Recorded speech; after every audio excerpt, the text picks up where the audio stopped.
kita curahkan pada baginda kita Rasulullah Muhammad Sallallahu Alaihi Wasallam, teladan kita yang dengan keadaan keberadaan beliau telah membawa manusia dari zaman kegelapan menuju zaman yang terang benderang, sehingga kita dapat mengenal sampai saat ini kita bisa mengenal nikmatnya Islam gitu ya, nikmatnya kita menjalani agama Islam gitu kan. Itu semua karena jasa beliau. Mudah-mudahan kita sampaikan juga salam dan salam ini kepada para sahabat dan sahabiahnya yang ikut mendukung perjuangan Rasulullah SAW, dan juga mudah-mudahan sampai ke kita ya, umatnya yang setia menegakkan agama Islam hingga akhir zaman nanti. Amin ya rabbal alamin. Baik, adik-adikku sekalian, teman-teman solihah sekalian, kita sekarang masuk ke satu topik yang memang sedang trending ya, insya Allah, tentang pandemi dan resolusi 2021. Pada hakikatnya, setiap waktu yang kita lalui itu, manusia itu berada dalam kerugian gitu ya.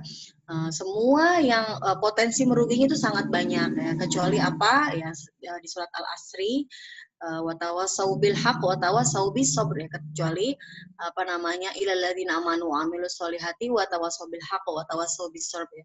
Yang tidak rugi adalah yang masih memiliki iman atau keyakinan kepada Allah, kemudian yang beramal soleh atau senantiasa gemar melakukan kebaikan, dan juga saling menasehati dalam kebenaran dan juga dalam kesabaran, seperti itu. Itu luar biasa, surat yang amat singkat tapi isinya itu kalau kita jalankan, maka kita sesungguhnya menjadi orang yang beruntung selama kita hidup di dunia ini, seperti itu.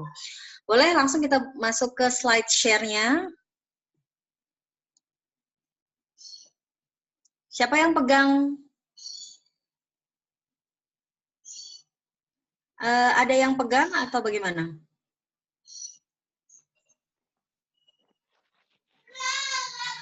Host, pegang slide share kah?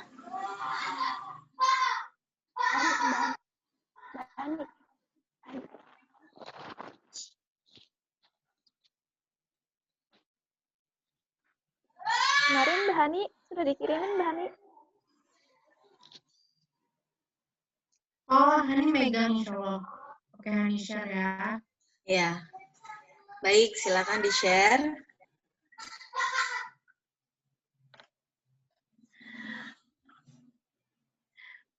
Mohon maaf, Umi, sepertinya butuh waktu. Iya, boleh. Ini sebenarnya kalau sama adik-adik manggilnya Kak aja lah. GR.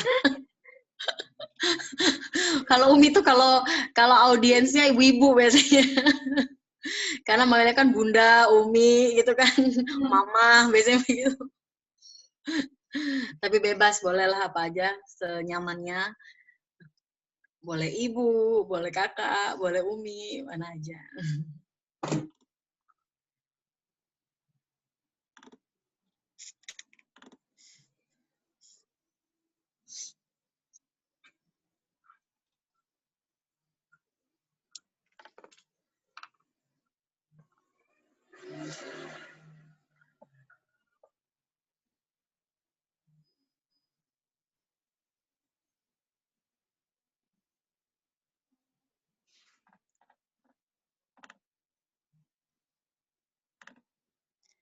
Sepertinya masih ada kendala. Masih ada kendala? Iya. Oh iya. Ya boleh sambil menunggu, minum dulu tehnya, minum dulu kopinya. Kalau ada snack-snack boleh apa namanya, dimakan dan dibagikan. Kayak pengajian gitu ya.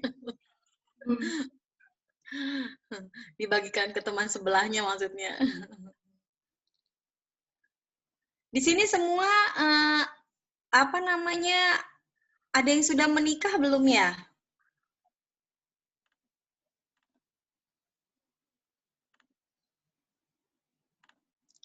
Adakah yang sudah menikah, teman-teman? Ya, boleh di chat. Kalau yang sudah menikah, izin dulu dengan suaminya. Aku, cie. Nikahnya kapan nih, Mbak Ratih?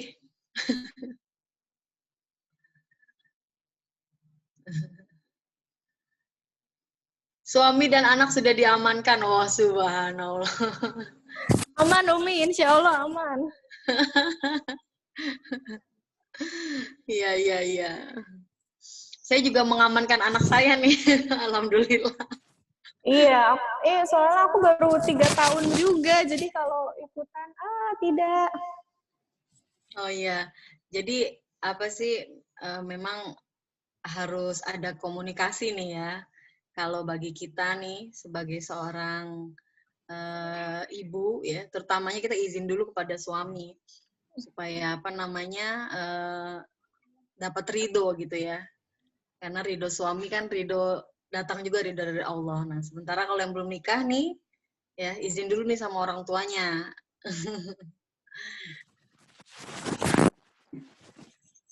Oh ya, amin ya Allah. Termasuk resolusi 2021. Ya, insya Allah. Apa namanya? Saya yakin ya selama pandemi ini nanti banyak kok yang nikah.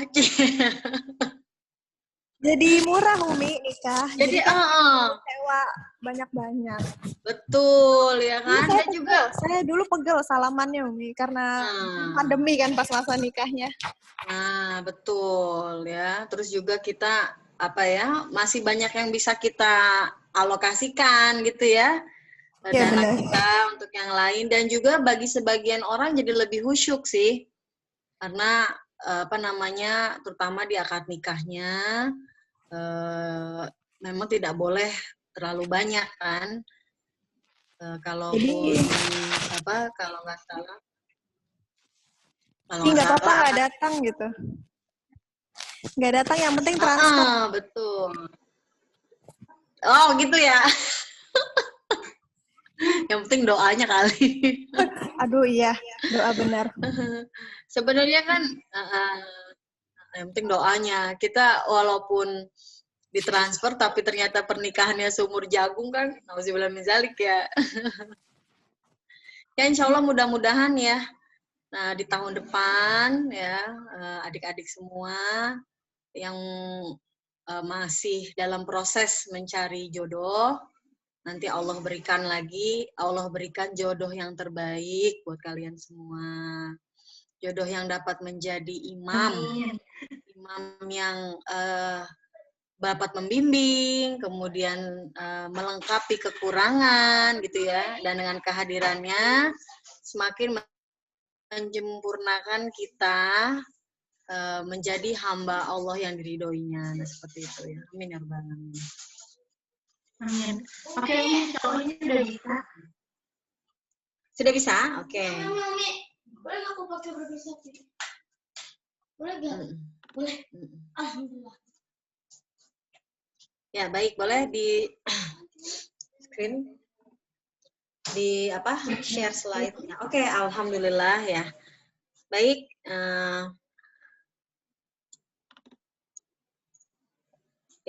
Ya, pandemi dan resolusi ya, baik. Nah, ini adalah tema kita pada pagi hari ini ya.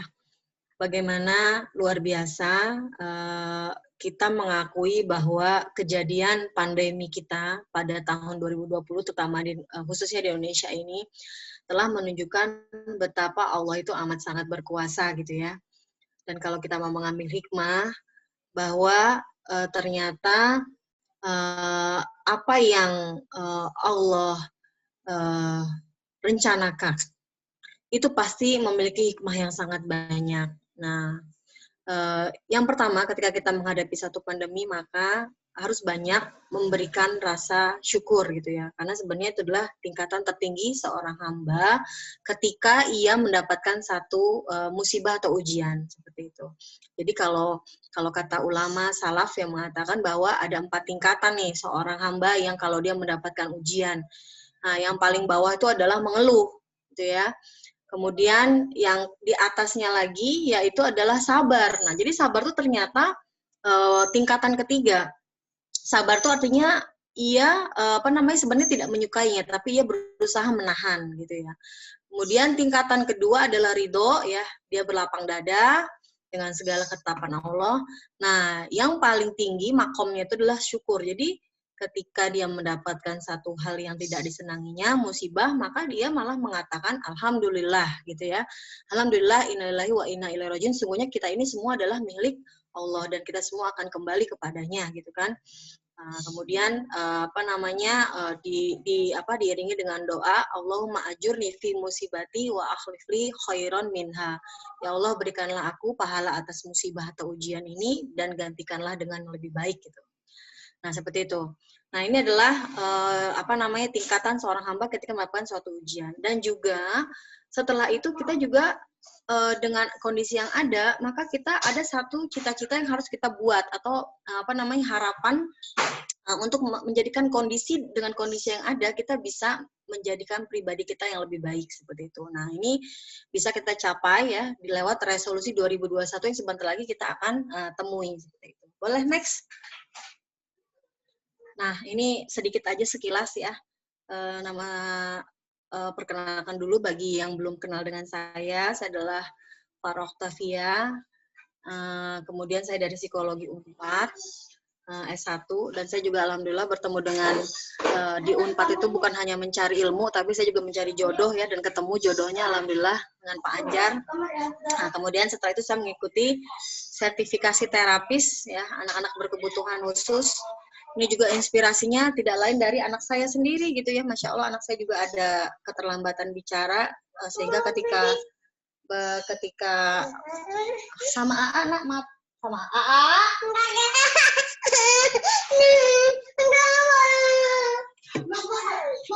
Ya. Di atas. Maaf ya, ada iklannya. Ya, sehingga ketika saya berdiskusi dengan teman saya seorang psikolog ya, dia mengatakan bahwa ya udah belajar aja langsung gitu kan ya, supaya bisa membimbing anak seumur hidup. Alhamdulillah saya diberikan kesempatan sehingga dari ilmu itu saya bisa menerapkan kepada anak-anak yang lain gitu ya, yang juga membutuhkan pertolongan. Nah, saya adalah ibu dari 5 anak ya, alhamdulillah, dan juga konselor, tadi terapis anak, dan juga alhamdulillah Allah memberikan saya kesempatan untuk menjadi pengajar tahsin yang luar biasa. Ini adalah suatu karunia karena ternyata dengan Al-Quran itu banyak sekali hal yang bisa mengubah kita gitu ya. Maaf ya, iklan dulu sebentar.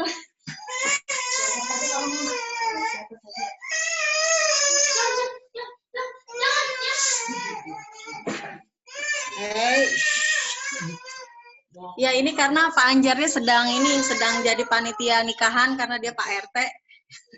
Jadi dijaganya sama kakaknya. Ya, baik. Diteruskan ya. Oke. Tadi sampai mana pengajar tahsin ya, di mana ternyata dengan menjadi pengajar tahsin ini Allah perjalankan saya untuk lebih mengenal Al-Qur'an lebih dalam lagi, dan ternyata dari situlah bagaimana Al-Qur'an itu bisa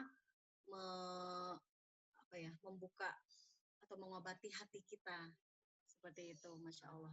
Lanjut, next.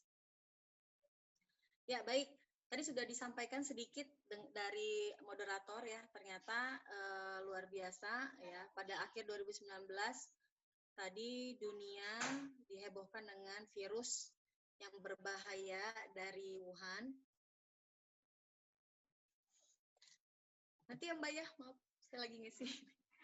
Ya, dari Wuhan pada akhir 2019, yang pada saat kemunculannya itu kita selalu bertanya gitu kan, ini kira-kira nyampe nggak ya ke Indonesia gitu kan ya, dan kita berharap tidak akan sampai ke Indonesia gitu, tapi ternyata ya sampai Presiden Jokowi mengatakan nggak akan sampai ke Indonesia karena Indonesia ini tropis gitu.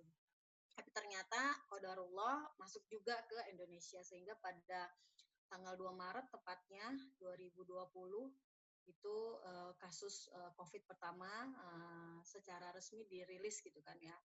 Nah, dari situ mulai ada semacam kekhawatiran gitu ya, dan ketakutan, dan juga banyak video-video yang beredar gitu ya mengenai kematian-kematian yang mendadak yang memang cukup meresahkan seperti itu.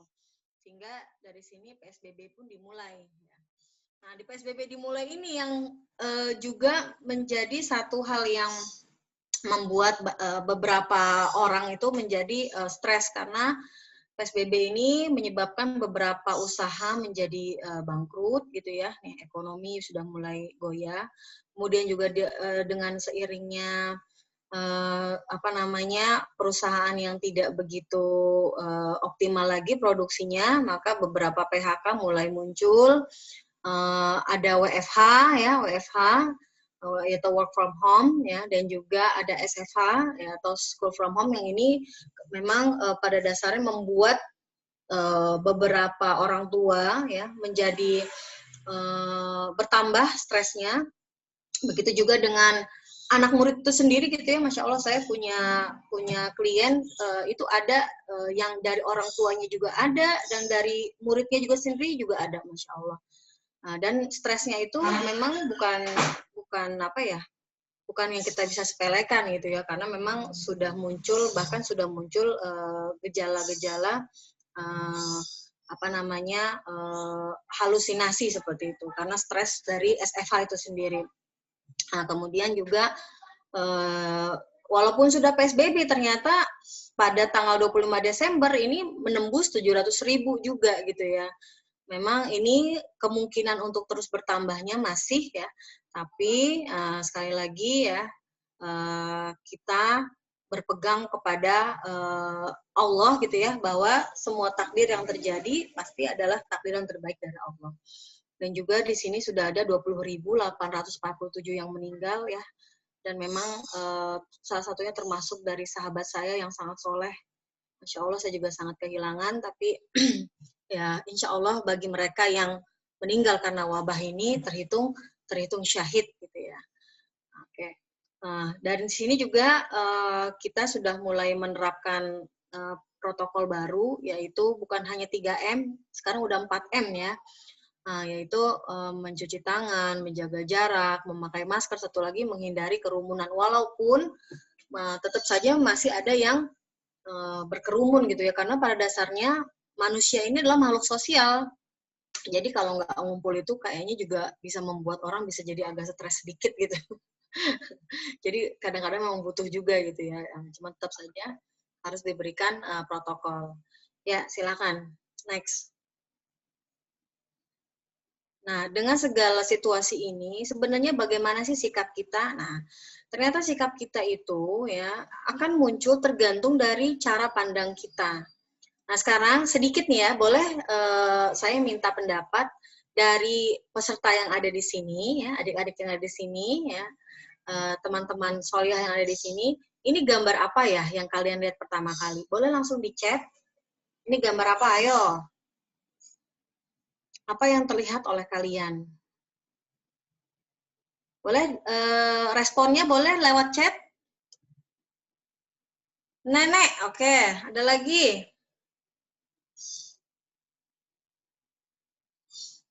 Ya, ini dari Umi Afifah. Gambar apakah ini? Ya, gadis, anak kecil yang sedang menoleh. Oke, ini dari sini aja udah ada 3 jawaban ya, Masya Allah. Gadis, anak kecil yang sudah menoleh, kemudian anak kecil pakai shawl ya. Oke, terus apa lagi? Nenek, perempuan pakai mantel bulu. Oke. Nah, ini luar biasa nih, satu gambar ya. Ternyata responnya bisa berbeda-beda. Ya, di sini di chat ya, kita lihat nih ada seorang yang anak kecil sedang menoleh, nenek, gadis. Oke, terus seorang melihat ke arah lain, anak kecil pakai shawl. Nah, loh, kok bisa beda-beda? Ya, jadi tadi yang saya katakan bahwa adalah ternyata walaupun satu fenomena, ternyata banyak orang yang memandang fenomena itu dari cara pandang yang berbeda. Ya, ini semua jawabannya tidak ada yang salah gitu ya. Dan memang sebenarnya persepsi orang itu harus kita hargai gitu. Tidak ada yang salah. Nah, di sini gambarnya memang seorang nenek juga ya. Kalau kita lihat ini adalah matanya, ya. Nah, ini matanya. Ini adalah hidungnya. Ini hidungnya. Nah, ini adalah bibirnya nih, yang bagian sini nih. Ya. Nah. Bisa dilihat nggak? Bisa dapat gambar nggak kalau ini nenek? Nah, ini kerudungnya nih sedikit yang menutupi kupingnya. Jadi ini matanya. Boleh gak? Ini matanya, ini hidungnya, ini mulutnya. Nah, ini adalah seorang nenek. Nah, kalau yang mengatakan bahwa gadis yang menoleh ke belakang, ya betul juga, ya. Ini adalah rambutnya. Nah, yang ini matanya, ini hidungnya. Nah, ini dagunya nih. Nah, ini lehernya. Nah. Kursornya kelihatan nggak, Mbak, yang saya gerakin? Enggak ya? Nggak terlihat ya? Oh, oke. Kursornya nggak kelihatan, Bu. Pantesan. Oh iya, ini kursornya siapa nih yang bisa melihat nih? Kursornya Mbak Hani ya? Iya. Nah, Mbak Hani, kalau menurut Mbak Hani ini gambar apa coba? Nah, saya tadi berusaha cari wanita sama nenek itu nggak ketemu. Saya lihatnya anak kecil yang lagi ngadep ke sana. Ya, coba dijelaskan nih anak kecilnya yang mana? Kalau anak kecil ini rambutnya, ini kupingnya, ini dagunya, matanya di sini. Iya. Ya, oke. Kenapa itu anak kecil? Kenapa itu anak kecil? Anak kecilnya perempuan atau laki-laki? Maaf. Laki-laki. Laki-laki, subhanallah. Oke. Kenapa itu anak kecil laki-laki? Dari posturnya sih. Dari posturnya? Oh, iya. Kayak dadanya agak lebar gitu ya maksudnya ya? Oke. Iya, menarik ini ya. Jadi ada anak kecil laki-laki yang menoleh, gadis yang sedang menoleh, ada nenek. Nah, Masya Allah. Jadi ini sebenarnya gambar ini sangat-sangat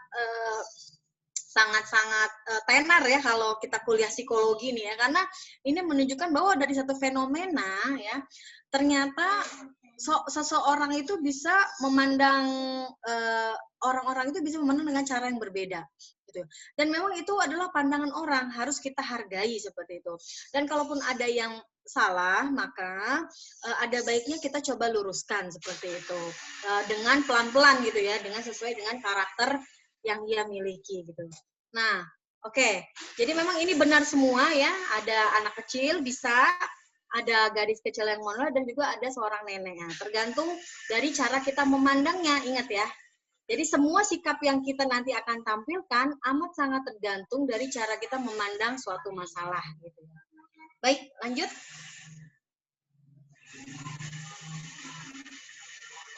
Boleh next.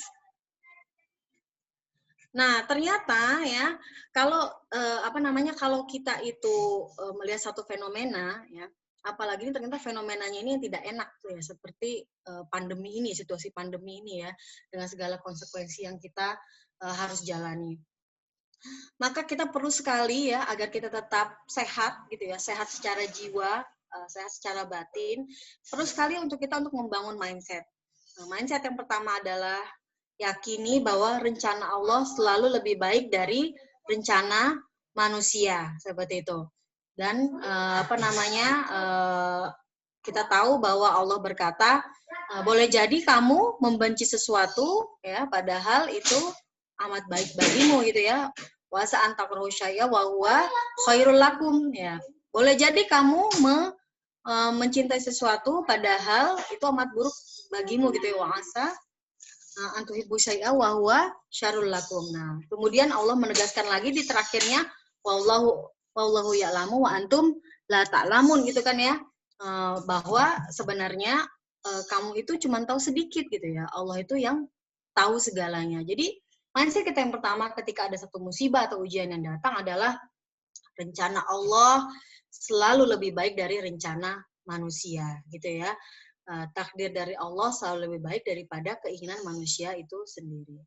Nah, kemudian mindset yang kedua adalah yakinlah ya, tidak ada beban yang Allah berikan kepada kita, ya, yang sebenarnya melampaui batas kemampuan kita. Kalaupun kita belum merasa mampu, karena sebenarnya mungkin kemampuan kita itu belum dioptimalkan, gitu ya. Sekali lagi, kemampuan kita ini sebenarnya belum dioptimalkan. Artinya menurut Allah, Bunda, teman-teman sekalian, ya, adik-adik sekalian itu sebenarnya masih bisa melangkah lebih jauh lagi, gitu ya. Nah, misalnya dalam kapasitas sabar, gitu ya. Ternyata sabarnya teman-teman di sini itu nggak cuman level 7 gitu ya. Sebenarnya teman-teman tuh masih bisa sabar level 9 gitu kan. Tapi belum teroptimalkan misalnya kayak gitu. Dan juga kadang-kadang justru dengan ada ujian ini ya ternyata ada keterampilan-keterampilan baru yang ternyata bisa muncul gitu ya dengan satu keadaan gitu ya. Artinya tuh istilahnya karena kepepet jadinya muncul lah gitu skill-skill baru gitu kan ya. Nah, tapi skill-skill yang diridhoi Allah gitu ya. Bukan skill yang sifatnya kayak menipu gitu ya atau berbuat yang curang. Nah, seperti itu. Nah, jadi kita selalu ingat bahwa ketika ada satu ujian yang datang, maka la yukallifullahu nafsan illa wus'aha. Tidak ada beban sesungguhnya yang datang ke kita yang sebenarnya melampaui batas kemampuan kita. Nah, kemudian yang ketiga adalah mindset yang ketiga, tenang. Nah, karena sebenarnya dengan tenang ya, itu adalah kunci dalam menghadapi situasi. Dengan ketenangan adalah kunci kita untuk mendapatkan solusi gitu ya. Jadi biasanya yang datang kepada saya pada saat konseling itu udah banyak yang campur-campur. Jadi mencampurkan, jadi kalau ibarat air itu ya keruh diaduk-aduk gitu loh istilahnya. Jadi semakin diaduk itu, semakin kita tidak tenang, justru malah nggak kelihatan masalahnya, malah nggak kelihatan jalan solusinya. Tapi kalau kita tenang seperti air ya, ketika dia tenang, maka nanti kotorannya itu akan mengendap dengan ke bawah gitu. Nah, ketika kotorannya mengendap ke bawah ya, sebenarnya itu kita bisa melihat lebih jernih ya, yang mana yang masalah, yang mana yang menjadi celah untuk menyelesaikan masalah seperti itu. Jadi dengan ketenangan itu adalah kunci dalam menghadapi situasi dan awal dari solusi seperti itu. Ya, boleh lanjut. Nah, baik. Yang pertama adalah ya rencana Allah selalu lebih baik dari rencana manusia. Nah, jadi kita tahu bahwa kalau misalnya teman-teman saya tuh pada saat pertama kali pandemi ini keluar gitu ya, saya menonton film judulnya Contagion ya. Contagion. Jadi itu film ternyata persis banget kayak Wuhan gitu ya. Film ini dirilisnya tahun 2019 gitu ya. Berasal dari Cina. Mungkin ada teman-teman di sini udah penonton Contagion ya. Jadi ternyata persis banget gitu ya, asalnya dari kelelawar, kemudian juga munculnya dari Hong Kong. Kalau itu ya, kalau di film itu filmnya di Hong Kong sudah menyebar ke seluruh dunia gitu ya. Dan ini lebih chaos gitu. Jadi di film itu lebih chaos karena memang ada panic buying di situ, kemudian juga orang berebutan obat gitu ya, sampai terjadi penjarahan dan segala macam gitu ya. Nah, kita tidak tahu apakah nanti akan jadi seperti itu, tapi ini sampai-sampai ada yang mengatakan, oh ini kayaknya konspirasi nih gitu ya. Ini semua konspirasi. Jadi bisa jadi memang ada senjata biologis yang dikeluarkan gitu kan, sehingga membuat banyak orang yang meninggal gitu ya, dengan tujuannya untuk mengurangi populasi misalnya kayak gitu ya. Itu sebenarnya banyak macam-macam konspirasi, tapi kita selalu ingat bahwa wa makaru wa makarullah wallahu khairul makirin. Bahwa sebenarnya manusia bisa saja berbuat semaunya atau memiliki rencana yang besar, tapi rencana Allah itu pasti lebih baik gitu ya. Makarnya Allah itu pasti lebih baik. Nah, jadi kalau misalnya kita ingat ya di kisahnya Firaun itu punya pada saat dia habis mimpi ya, dan dia berkonsultasi dengan peramalnya, dia beresolusi untuk membunuh semua anak laki-laki gitu ya. Dan bayangkan pada waktu itu ibunya Nabi Musa sangat ketakutan.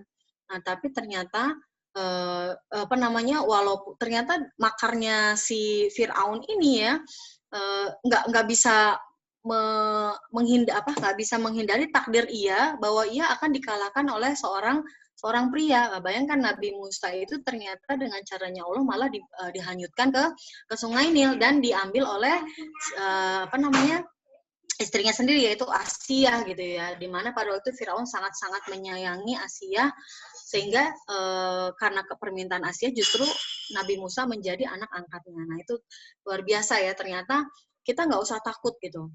Kita nggak usah takut, sekali lagi kita nggak usah khawatir, walaupun ada orang yang ingin berbuat yang zolim kepada kita atau ingin mencelakakan kita, tapi kita wasta'in billahi wal jaza gitu kalau kata Rasulullah, kita minta aja pertolongan pada Allah gitu ya, dan kita jangan merasa lemah gitu ya, karena kita punya Allah. Nah, artinya manusia itu sebenarnya tidak punya kuasa atas segala sesuatu. Wa ala kulli syai'in qadir. Jadi benar-benar Allah itu yang berkuasa atas segala sesuatu. Kita tidak bisa membolak-balikan hati manusia. Nah, tapi yang bisa itu adalah Allah. Begitu juga kita menghadapi misalnya dengan kolega kita, ataupun dengan suami kita, ataupun dengan di sini kalau yang ada punya anak-anak kita gitu ya, sebenarnya kita sejatinya nggak punya kuasa kok atas mereka gitu ya, yang punya kuasa adalah Allah. Maka kita meminta kepada Sang Maha yang membolak-balikan hati gitu ya, termasuk kita juga kalau kita ingin berubah gitu, ingin menjadi orang yang lebih sabar atau ingin menjadi orang yang lebih bersyukur ya, maka kita juga minta kepada Allah agar Allah memberikan hati kita yang lebih sabar lagi, lebih syukur lagi, seperti itu. Kita minta terus ya. Allahumma inni as'aluka qalbun salim. Nah, baik. Kemudian yang berikutnya adalah ya, saat kita tidak bisa mengendalikan hal yang terjadi di luar kita, maka yang bisa kita lakukan adalah mengendalikan diri sendiri. Nah, jadi saya mau sedikit berkisah ya, adik-adik solihah dan juga teman-teman solihah, ya ternyata memang yang namanya virus COVID itu tidak bisa kita kendalikan, gitu ya. Kita sudah berusaha untuk menjaga, tapi qadarullah ternyata masih bisa juga masuk ke salah satu ini kita gitu ya, keluarga kita. Nah, ini saya tuh kemarin qadarullahnya ini ya, padahal Pak Anjar itu sudah menjaga untuk tidak sering-sering ke kantor gitu ya. Nah, pas giliran dia ke kantor, nah ada swab rutin, itu kita mendapatkan musibah bahwa Pak Anjar tuh positif COVID. Masya Allah, itu bagaikan apa ya? Luar biasa ya. Itu tepatnya tanggal 14 November ya, setelah saya memberikan webinar kepada salah satu. Nah, saya udah lihat tuh mukanya Pak Anjar kok agak beda ini, ya Allah. Ternyata setelah itu dia memberitahukan. Itu luar biasa, menjadi satu hal yang pukulan yang kaget ya, pasti kita kaget. Karena yang pertama adalah apa kabar saya dan juga anak-anak gitu. Kalau saya sih waktu itu berpikirnya anak-anak aja gitu ya. Kalau saya mungkin saya insya Allah lebih kuat gitu. Tapi ternyata kalau anak-anak nih gimana gitu, itu aja yang dipikirin gitu kan ya. Tapi ternyata kita terus terang kita nggak bisa mengendalikan sesuatu di luar kita. Maka yang paling bisa kita lakukan adalah kita kendalikan diri kita sendiri, seperti itu gitu ya. Jadi memang wajar kalau kita menangis gitu ya, atau wajar kalau kita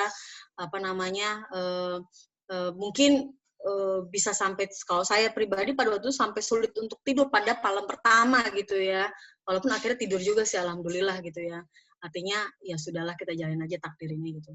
Nah, ternyata kalau kita bisa mengendalikan diri nih gitu ya, ternyata malahan keluar nih solusi-solusi gitu ya. Tadi kuncinya adalah kita berusaha untuk berpikir positif dulu, bahwa ini semua ada hikmahnya dan semuanya pasti akan berlalu baik gitu. Itu aja.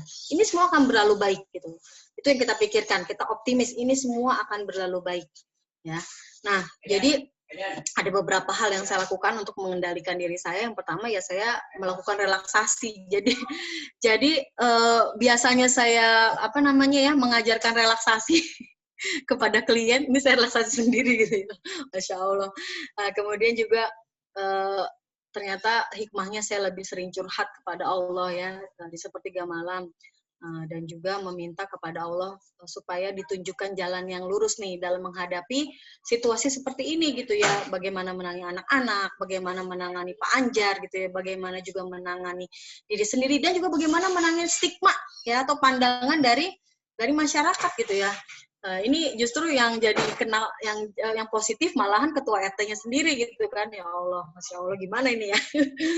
Nah, coba tuh. Jadi dan juga salah satu zikir yang sering saya, atau doa yang saya panjatkan itu adalah ya Hayyu ya Qayyum birahmatika astagis aslifi sya'nikullah wala takilni ila nafsi tarfata ain. Nah, itu ada di zikir pagi petang ya. Ya Hayyu ya Qayyum gitu ya, wahai yang maha hidup, yang berdiri sendiri gitu ya, yang mengurus makhluknya, dengan rahmatmu ya Allah, aku meminta pertolonganmu gitu ya, dan jangan engkau berikan serahkan kepadaku urusan walaupun hanya sekejap mata, karena sejatinya kita ini nggak bisa melakukan suatu urusan kalau bukan campur tangannya Allah. Semua pasti ada campur tangannya Allah, seperti itu ya. Itu saja, Masya Allah. Dengan zikir seperti itu ternyata banyak banyak pertolongan gitu ya, di luar dugaan gitu ya. Salah satunya adalah ketika saya berusaha pada hari ketiga gitu ya, setelah kami isolasi, saya bertanya gitu ya ke Pak Anjar, Bi, apa sih yang kamu rasakan gitu kan ya? Ini kok kayaknya nggak berasa apa-apa ya, penciuman juga nggak ada, pendengar perasa juga kayaknya biasa-biasa aja gitu ya. Nah, saya itu merasa bahwa ini kayaknya apa karena dari saya, karena saya sebelumnya itu suka keluar bolak-balik rumah sakit mengurusi ibu yang kena stroke gitu ya. Dan juga ayah juga waktu itu sempat masuk ke rumah sakit juga karena gulanya tinggi gitu ya. Karena biasanya nih kalau seorang ibu sakit nih biasanya nih itu pasti runyam semuanya, karena ibu ini biasanya mengurusi semua karena ibu sakit, sehingga ternyata ayah pun juga jadi ikut sakit gitu. Nah, jadi saya bolak ke rumah sakit, saya pikir apakah karena dari saya gitu ya. Ternyata saya coba rapid sendiri, ternyata hasil negatif. Bi, kalau seandainya nggak ada yang dirasain, coba bismillah, swab lagi di hari ketiga gitu. Kita pakai mandiri aja gitu ya. Masya Allah gitu ya, kita swab, dan ternyata di hari ketiga kami isolasi, ternyata Pak Anji sudah dinyatakan negatif. Ya Allah, itu saja syukur. Alhamdulillah gitu. Terus anak-anak juga langsung saya tesin juga tuh. Aduh, alhamdulillah hasilnya negatif. Dari situ kita ya udah, berarti ini adalah kesempatan kita untuk mendekatkan diri nih kepada Allah nih selama beberapa sisa dari isolasi ini gitu ya. Dan juga terus berkoordinasi dengan dinas kesehatan gitu ya. Alhamdulillah semuanya bisa kita lalui dan berlalu baik intinya. Dan alhamdulillah saya bisa membagikan cerita ini nih kepada teman-teman semua di sini ya. Artinya kita senantiasa untuk yang pertama adalah kita mengendalikan diri kita dulu, itu yang utama, karena kita tidak bisa mengendalikan sesuatu di luar kita, tapi yang paling kita bisa lakukan adalah kita mengendalikan diri sendiri gitu ya. Nah, kemudian apalagi yang membuat saya bisa mengendalikan diri adalah banyak-banyak mendapatkan masukan atau tausiah, motivasi-motivasi seperti itu yang artinya dari situ kita butuh suatu charge gitu ya untuk diri kita, bahwa ternyata di suatu waktu kita ini walaupun sudah tahu ilmunya, ternyata kita juga bisa dalam keadaan down. Artinya kita juga butuh untuk diberikan satu penyemangat gitu ya, satu sifat yang optimis gitu. Dan juga ternyata orientasi kita itu sekarang ya, kalau dunia itu sempit banget. Karena suatu waktu ya dengan kondisi seperti ini kita bisa dipanggil oleh Allah Subhanahu wa taala dengan cara apapun seperti itu. Dan kemudian juga yang saya lakukan untuk mengendalikan diri saya pada waktu itu adalah saya banyak mencari info mengenai penyembuhan. Jadi bukan tentang kematian gitu ya. Karena itu sebenarnya membuat kita jadi lebih khawatir dan was-was, tapi lebih ke info penyembuhan, kisah-kisah orang yang sembuh gitu ya. Sehingga di situ malah membuat kita menjadi lebih semangat lagi gitu ya untuk mengatasi ujian seperti ini. Oke. Nah, kemudian tadi meyakini bahwa akan selalu ada kebaikan ya, dari takdir yang digariskan oleh Allah Subhanahu wa taala. Apa saja kebaikannya? Masya Allah ya, banyak sekali. Menjadi lebih dekat dengan Allah, yang pasti ya. Ternyata memang ujian itu kan sebenarnya ada dua ya, diberikan oleh Allah. Ujian itu ada ujian yang berupa kenikmatan dan ada ujian yang berupa musibah. Nah, ternyata kalau dia ujiannya itu berupa musibah, itu ternyata membuat kita ternyata lebih dekat sama Allah. Ya Allah, ya Allah, gitu ya. Kita selalu menyebut-nyebut namanya ya, Hayyu ya Qayyum, menandakan bahwa kita ini lemah, nggak punya apa-apa gitu ya. Nah, itu sebenarnya lebih baik gitu daripada kalau kita punya kenikmatan tapi kita malah lupa atau lalai kepada Allah gitu ya. Seolah-olah kita ini sudah bisa gitu ya untuk semuanya. Nah, itu sebenarnya justru itu adalah musibah itu sendiri gitu ya. Luar biasa. Jadi ternyata kalau kita mendapatkan nikmat dan ternyata kita menjadi lalai karena Allah, sesungguhnya itu adalah musibah. Nah, bukannya kenikmatan gitu ya. Tapi kalau misalnya kita itu dengan musibah, kita jadi ingat sama Allah, dekat sama Allah gitu ya. Jadi sinyal kita itu yang tadinya putus-putus jadinya lancar banget nih ya, komunikasi sama Allah. Ternyata itu bukan musibah, itu adalah satu kenikmatan. Karena nikmat yang sesungguhnya di dunia inilah nikmat iman gitu ya. Nikmat iman itu nikmat yang dimiliki oleh para ulama gitu ya. Sehingga kalau para ulama bilang nih, kalau seandainya dada saya dibelah nih ya gitu ya, itu pasti orang-orang yang kaya gitu, raja-raja Romawi itu pasti akan berebutan nih sama hati saya, karena saya ini nikmat banget gitu, merasakan hidup ini nikmat banget gitu ya. Artinya kebahagiaan itu bukan berasal dari sana, kebahagiaan itu berasal dari sini sebenarnya, seperti itu. Nah, jadi luar biasa yang jadi lebih dekat. Kemudian juga menjadi lebih kompak dengan anak-anak, dengan suami gitu ya, berjemur bareng gitu kan. Terus kemudian majelis ilmu kembali dibuka gitu, dengan walaupun tadinya sibuk masing-masing ya, Masya Allah. Banyak hal-hal kebaikan yang Allah berikan gitu ya dalam situasi seperti ini. Kemudian tilawah juga jadi bisa lebih banyak, membaca buku juga jadi lebih banyak gitu kan ya. Jadi ilmu-ilmu itu jadi lebih masuk seperti itu, dan lebih bisa menghayati, bukan hanya sekedar mendengarkan ilmu saja. Dan itu adalah satu karunia, ketika kita mendapatkan ilmu, kita bisa menghayatinya ya walaupun sedikit, dan kita bisa mengamalkannya. Itu adalah suatu karunia yang luar biasa dari Allah gitu ya. Ya, kemudian ada skill-skill yang dulu-dulu yang udah nggak pernah diiniin jadi muncul gitu ya. Dan tadinya nggak suka masak, bukan nggak suka masak ya, masaknya agak jarang-jarang gitu ya. Sekarang masaknya udah macem-macem gitu ya. Ada nasi kebuli lah gitu ya. Ada bikin sup daging ya, pokoknya macem-macem lah. Kita berkreasi gitu ya. Masya Allah, luar biasa. Jadi momen kekompakan gitu ya. Nah, dan juga hal-hal seperti ini ketika ada teman saya yang juga terkonfirmasi suaminya atau anggota keluarganya terkena COVID, ya udah, ini adalah ajang bagi kita untuk semakin dekat dengan Allah, semakin dekat dengan orang yang kita sayangi. Yang tadinya mungkin kita banyakkan ribut sama orang-orang yang kita sayangi nih di sebelah-sebelah kita. Nah, dengan seperti ini kita nggak tahu kapan kita akan diambil gitu ya. Jadi kita menghargai setiap momen yang ada di antara anggota keluarga kita gitu ya. Seperti itu. Nah, kemudian juga selalu berikhtiar dalam kebaikan, karena setiap kebaikan akan berbuah kebaikan. Ternyata dalam kondisi sempit pun ya, kita pun masih bisa melakukan hal-hal yang kebaikan. Yang paling saya ingat itu adalah, jadi pada saat isolasi mandiri ini tidak ada yang tahu ya gitu ya. Artinya tiba-tiba ada berita gitu ya bahwa teman saya suaminya terkena COVID dan memang sudah dalam kondisi kritis gitu ya. Nah, luar biasanya gitu ya, si teman saya ini suka curhat gitu sama saya. Waduh, luar biasa. Jadi saya itu, Masya Allah gitu ya, saya bersyukur gini, ya Allah, ternyata ada yang lebih sulit kondisinya dari saya, dan ini adalah tugas saya untuk memotivasi dia gitu, agar ia tetap berhusnuzon dengan ketetapan Allah gitu ya. Jadi dia minta tolong, Mbak, setiap pagi saya diberikan motivasi gitu, biar saya nggak oleng gitu ya, karena memang berat kasus dari suaminya gitu ya. Ya udah, itu yang saya bisa lakukan gitu ya, saya berikan motivasi, saya tanyakan keadaannya, bahkan penggalangan dana untuk beliau pun itu lewat saya gitu ya. Padahal saya sendiri juga lagi begini. Tapi Masya Allah, saya bersyukur.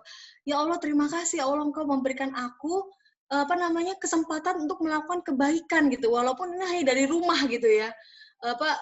Saya tidak bisa apa-apa gitu, dan saya bukan menjadi, dalam hal ini saya ternyata bukan jadi korban, saya pun bisa menjadi suatu pelaku kebaikan gitu, dan itu adalah suatu hal yang bisa disyukuri. Dan ketika kita berikhtiar dalam kebaikan, nah ingat ya, setiap kebaikan yang kita lakukan pasti akan berbuah kebaikan.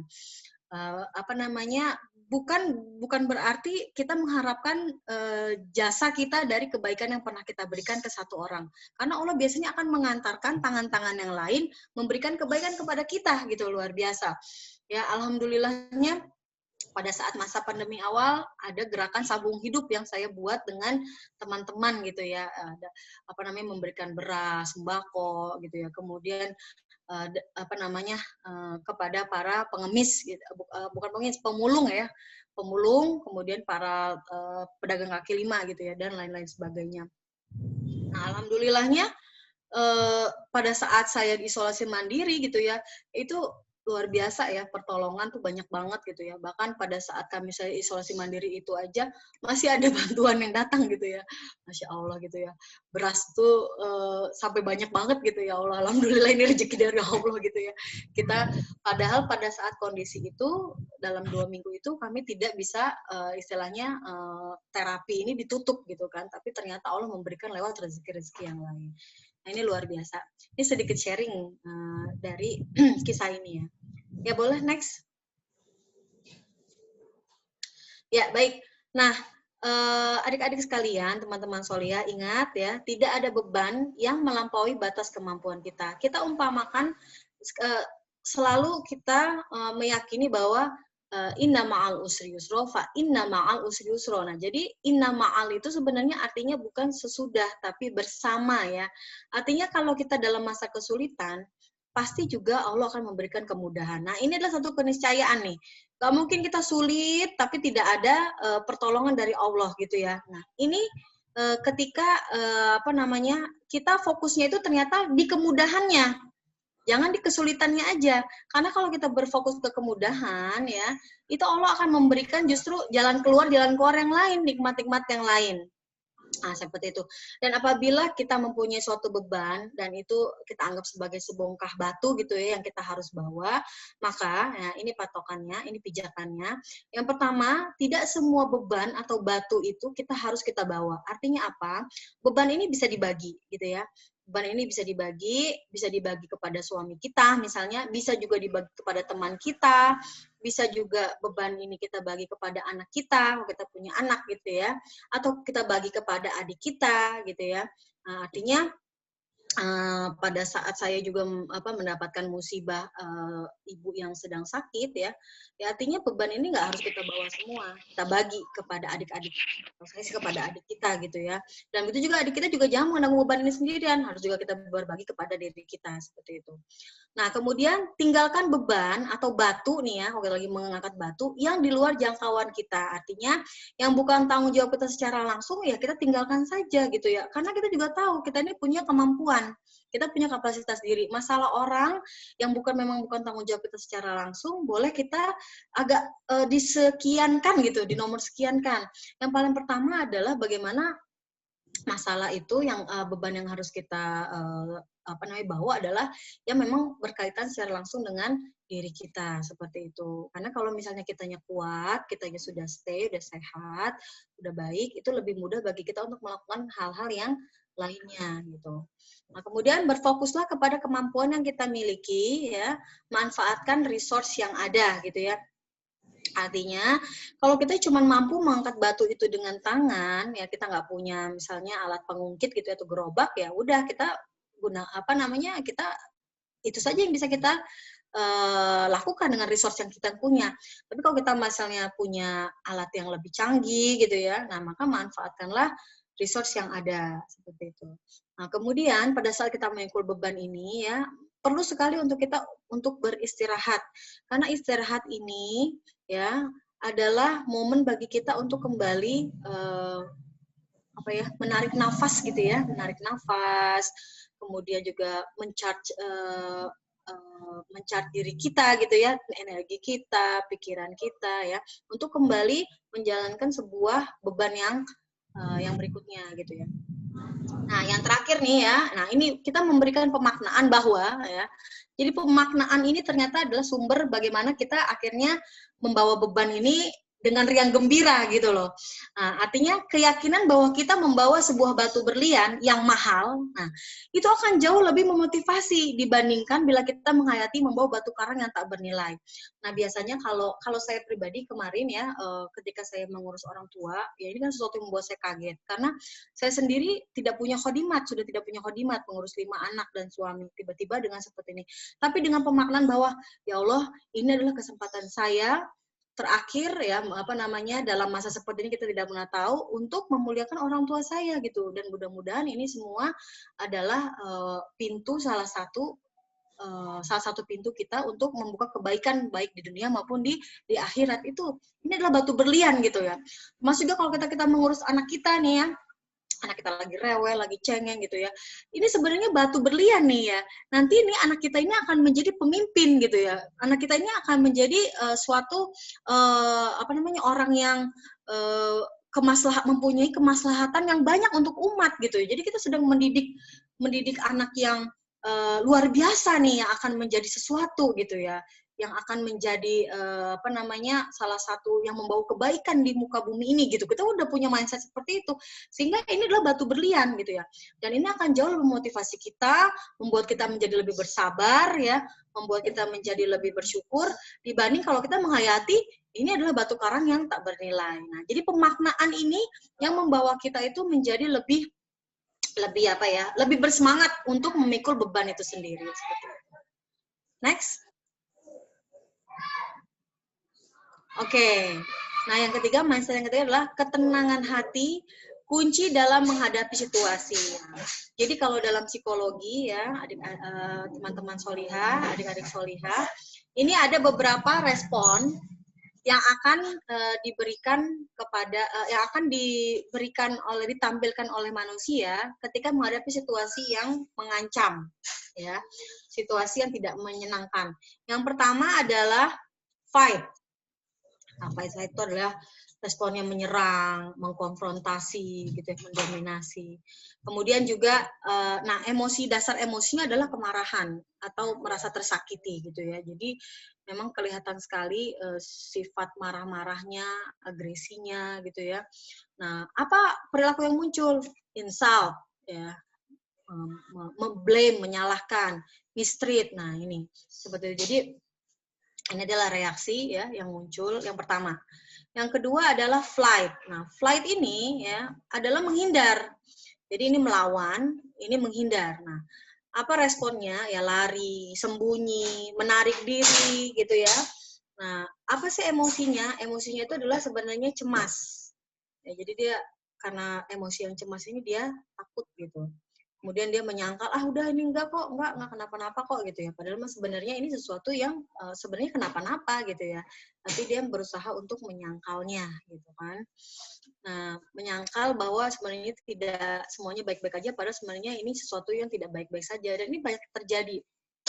Ya, jadi kalau respon flight ini ya, kalau dalam konseling itu ternyata seseorang itu ternyata merasa nggak apa-apa, tapi ternyata dalam satu episode hidupnya selalu ada respon yang tidak adekuat yang muncul dari perilakunya gitu ya. Nah, sebenarnya ini ada apa-apa gitu, dan baru menyadari ketika saat konseling tuh. Oh iya, mungkin saya selama ini menyangkal ya peristiwa di masa lalu gitu, saya anggap baik-baik, tapi sebenarnya saya tuh tersakiti sama hal ini gitu kan. Oke, nah kemudian outcome-nya ya tadi ya Omi tadi berhilang ya, melakukan sabotase, nggak mau kemana-mana, pokoknya lah kita mungkin kalau sebagian yang flat ini maunya di rumah, jangan mau mana, takut kemana-mana. Nah, ini nggak juga tidak baik seperti itu gitu ya. Nah, kemudian ini lebih parah lagi ya, respon yang berikut adalah freeze. Nah, kalau freeze ini ya udah gitu, nyerah dia, bingung. Artinya saya melawan nggak bisa, ya, tapi saya juga menghindar nggak bisa gitu, ya. Jadi ini biasanya nih kalau di anak-anak nih terjadi nih, kalau misalnya bapak ibunya galak gitu ya, saya melawan takut ya, misalnya bapaknya galak nih ya, mau takut, tapi kalau saya lari saya masih butuh bapak saya misalnya gitu kan. Nah, ini akhirnya yang muncul ada responnya freeze. Nah, kalau bagi perempuan biasanya freeze ini nanti muncul ketika freeze ini terjadi, muncullah gangguan psikosomatis. Ya, artinya mulailah keluar penyakit-penyakit tuh seperti MAH gitu kan, sakit punggung. Nah, kondisi-kondisi freeze atau tiba-tiba ya dengan kondisi freeze ini ya, seseorang itu tiba-tiba histeris gitu, seolah-olah kayak kesurupan, padahal sebenarnya dia sudah memendam hal ini begitu lama kayak gitu. Nah, ini freeze ya. Nah, yang terakhir nih yang paling baik adalah face. Face itu apa? Menghadapi. Nah, apa sih emosinya? Ya ini, emosinya itu calm, ketenangan. Artinya dengan dasar bahwa kita semua bisa menjalani ini gitu ya. Tadi yang saya bilang mindset-nya ya. Kita semua bisa menjalani ini. Ini adalah takdir yang terbaik dari Allah gitu kan. Dan juga pasti ada kebaikan di dalam satu hal yang bisa kita sedang jalani gitu. Dan kalau kita punya mindset seperti ini, biasanya nanti akan muncul jalan keluar atau strategi-strategi baru bagi kita untuk menghadapi masalah kita kayak gitu. Jadi istilahnya dengan ketenangan ini, air yang tadinya keruh itu ya, ketika kita tenang dulu, berpikir dulu, memilah-milah masalahnya dulu, itu nanti akan kelihatan tuh yang mana sebenarnya masalah yang harus segera diselesaikan, yang mana yang bisa ditunda dulu. Gitu. Kalau keruh itu semua jadi bercampur, jadi kita bingung mulai dari yang mana seperti itu. Jadi ini ya, fight, flight, freeze, dan face. Next. Boleh? Ya. Nah, baik, apa itu resolusi? Nah, sekarang ya, teman-teman solihah, ya, adik-adik solihah, sekarang dari resolusi ini, sebelum kita masuk ke resolusi 2021 ya, ada baiknya kita juga perlu memberikan penghargaan kepada diri kita, apa yang sudah bisa kita capai atau bisa kita lakukan pada tahun ini. Nah, saya minta kepada adik-adik ya untuk menuliskan di chat atau teman-teman solihah 3 hal saja yang sudah adik-adik atau teman-teman solihah sudah bisa lakukan, sudah bisa capai ya pada tahun ini. Jadi kita bergeraknya dari bersyukur dulu nih apa yang udah kita capai. Boleh? Yuk, boleh lewat chat aja, nggak apa-apa. Ya, dipikirkan 3 hal yang sudah bisa dicapai, termasuk juga mungkin menjadi orang yang lebih lapang dada. Itu juga bagus. Oke, 1, stay healthy. Bisa mengajar tahsin, luar biasa. Stay healthy until Desember, boleh, bagus. Terus apa lagi? 3, ayo coba 3 hal yang harus kita hargai pada tahun ini ya. Pada apresiasi pada diri kita sendiri tentang apa yang sudah menikah. Alhamdulillah. Alhamdulillah sehat, bisa mendampingi anak-anak di rumah, bisa sedikit membuat mama senyum, Masya Allah. Boleh lagi itu baru 1? Pikirkan 2 lagi. Baik, oke. Giginya berapa? Ya, oke, still have job, Alhamdulillah. Ya, bagus. Ya, lagi yang lain. Nah, saya minta coba 3 ya. Ayo, coba dituliskan 3. Kita apresiasi diri kita. Ya, mungkin sekitar waktunya 3 menit kali ya. 1 menit, satu pencapaian yang udah. Masya Allah. Oke. Alhamdulillah bisa bekerja sesuai plan saat kuliah. Alhamdulillah. Apalagi. Nah, ayo, kita coba apresiasi. Apa sih? Buka usaha, belajar bahasa asing, kumpul sama keluarga. Iya, itu hal yang harus kita syukuri ya. Kumpul bersama keluarga, Masya Allah. Ada lagi? Ya, coba dituliskan ya, waktu 2 menit lagi. Alhamdulillah semakin sehat dan semangat. Oke. Kita lihat lagi, bisa menghadapi kerjaan di tengah pandemi, mengajar online dan sebagainya, bisa mencari pekerjaan, ya, sampingan walau recehan, ya. Yang penting berkah loh Mbak. Wah, ini luar biasa nih, konsep berkah ini luar biasa nih. Alhamdulillah bisa mereka mama umroh meski belum berangkat dalam waktu dekat, Masya Allah. Masih disurvive di kondisi sekarang, Alhamdulillah. Oke, terus apa lagi? Kita berikan penghargaan untuk diri kita sendiri.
Ya, teman-teman,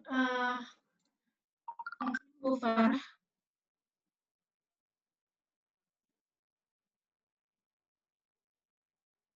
Oke. Kita sambungkan kembali.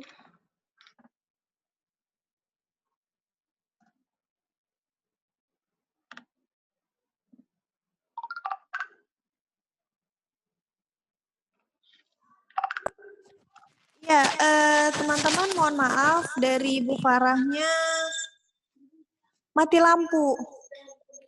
Oh, iya. Jadi nanti mau masuk lagi. Mungkin tadi putus ya, mungkin wifi-nya putus atau gimana gitu. Ditunggu sebentar ya. Oke, mungkin teman-teman yang belum menulis di chat bisa ditulis supaya kita lebih bersyukur.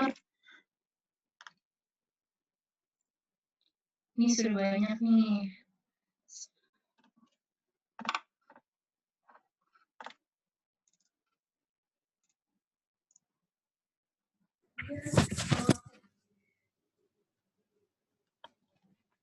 Wah, ini ada Eli ya. Alhamdulillah wisuda membangun komunitas di Lampung bersama teman-teman dan mendirikan rumah hafiz. Oh, Masya Allah. Dari Lampung nih, jauh sekali. Eli dari kampus mana? Halo? Ya, sambil menunggu ya, kita ngobrol dulu aja nih teman-teman. Daripada diam-diaman, kita saling kenal. Nah, ya ini ya. Oh, Eli dari Universitas Raharja Lampung tadi ya. Oh, dari Universitas Raharja. Oh, berarti dari Raharja, terus pulang kampung gitu ya. Masya Allah. Berarti kenal nih ya sama siapa nih yang ada di sini nih yang Raharja nih?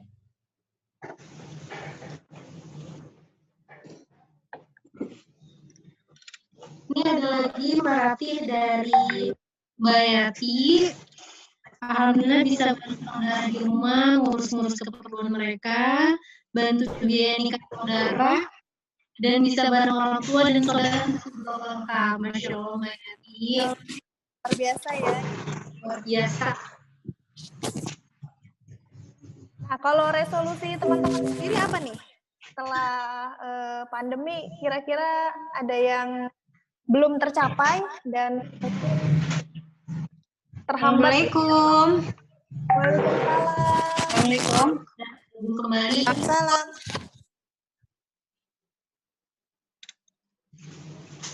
Ya, ini saya lewat handphone nih. Tadi HP-nya putus. Tadi itunya ya, maaf ya. Iya, nggak apa-apa. Ini dari chatnya udah ya. Oke, Masya Allah ya. Baik, alhamdulillah bisa bareng saudara di rumah ngurus keperluan mereka, bantu biaya nikah saudara, bisa bareng orang tua saudara meski belum lengkap. Oke. Ya, baik.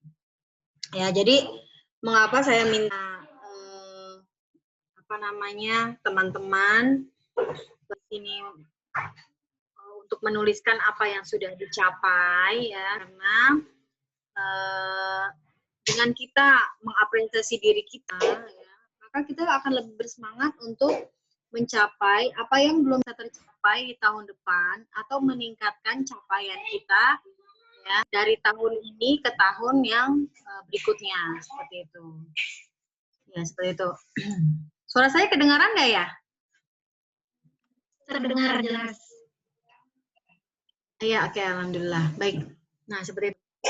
Jadi dari situ ya kita bisa berangkat untuk ke resolusi kita berikutnya ya. Apa itu sih resolusi? Resolusi itu adalah pada dasarnya adalah target kita ya. Target kita hal-hal yang biasanya target itu tertulis ya, yang sifatnya itu menuntut sebenarnya. Tapi kalau untuk di masa pandemi ini kita jangan nuntut diri kita sendirilah gitu ya. Kita bahagia saja yang paling penting.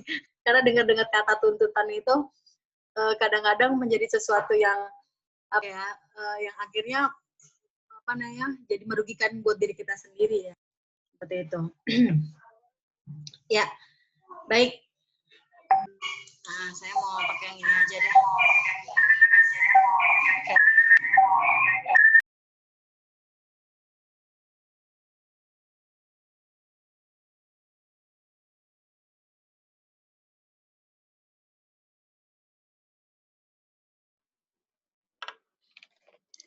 Oh iya teman-teman, juga sekaligus mengingatkan sambil menunggu kembali, hari ini kita ada door prize, voucher gitu ya, dalam bentuk Gojek atau OVO atau GoPay maksudnya, senilai 20.000 bagi 2 orang peserta yang bertanya gitu. Jadi teman-teman silahkan disiapkan pertanyaannya, nanti mungkin bisa lewat chat atau bisa langsung dibuka soundnya gitu ya.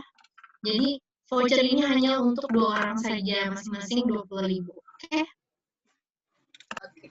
Oke, ya baik, masuk lagi ya. Jadi kita buat resolusi. Yang pasti panduan kita untuk melakukan resolusi adalah yang paling penting itu kita berusaha untuk fleksibel. Ya, fleksibel ini artinya kita masuk kepada situasi pandemi yang memang sebenarnya dengan situasi ini banyak ketidakpastian, gitu ya. Banyak ketidakpastian yang akan kita temui. Maka yang paling penting adalah untuk diri kita pribadi, kita berusaha untuk fleksibel dan bersiap untuk tetap menjadi bahagia gitu ya. Tetap menjadi bahagia apapun situasi yang kita nanti temui. Maka kalau untuk saya sendiri ya, resolusi saya nih, goalnya yang utama ya. Jadi nih pertama kita bikin goal besar dulu nih buat diri kita pribadi nih. Ya, jadi visinya tuh apa dulu nih buat kita nih ya. Lanjut, next. Nah, kalau untuk saya sendiri ya, dengan situasi seperti ini, maka saya mempunyai goal ingin menjadikan hidup saya sendiri semakin bahagia dan semakin bermakna. Artinya, fokusnya adalah bagaimana dengan bahagia, gitu ya, harapannya, imun ini akan tetap baik, gitu ya. Karena salah satu yang menyumbang sumbangsih dari penyakit itu ya ketika kita berada dalam kondisi yang down gitu ya, pikiran kita, perasaan kita tidak bisa kelola dengan baik, sehingga itu banyak menyumbang turunnya imunitas yang ada di diri kita gitu. Jadi semakin bahagia itu yang ingin saya lakukan gitu ya, goal besarnya, dan semakin bermakna. Artinya setiap hal yang akan dilalui itu saya akan mencoba untuk memaknainya dengan atau menghayatinya ya sebagai sarana bahwa untuk mendekatkan diri saya kepada Allah Subhanahu wa taala. Nah, itu sebenarnya. Nah, teman-teman bisa buat sendiri nih, apa misalnya ternyata resolusi 2021 misalnya target besarnya atau goal besarnya nih, visinya adalah misalnya menjadi makhluk Allah yang dicintai di langit dan di bumi misalnya gitu kan. Dari situ dikasih turunan tuh apa aja tuh ya kan. Nah, seperti itu. Boleh membuat semacam kayak goal besar gitu ya untuk diri kita sendiri ya. Jadi dari situ kita bisa membuat turunan-turunan ya lewat action-action kecil yang akan kita capai. Lanjut. Ya, panduannya adalah ketika kita ingin membuat resolusi ya, ingat ya, saya selalu menyukai kata-kata dari Stephen Covey ya, salah satu yang suka saya baca dari dulu waktu saya kuliah di psikologi ya. Jadi kalau kita ingin memulai sesuatu, maka baiknya kita akan memikirkan ujungnya seperti apa. Jadi start from the end.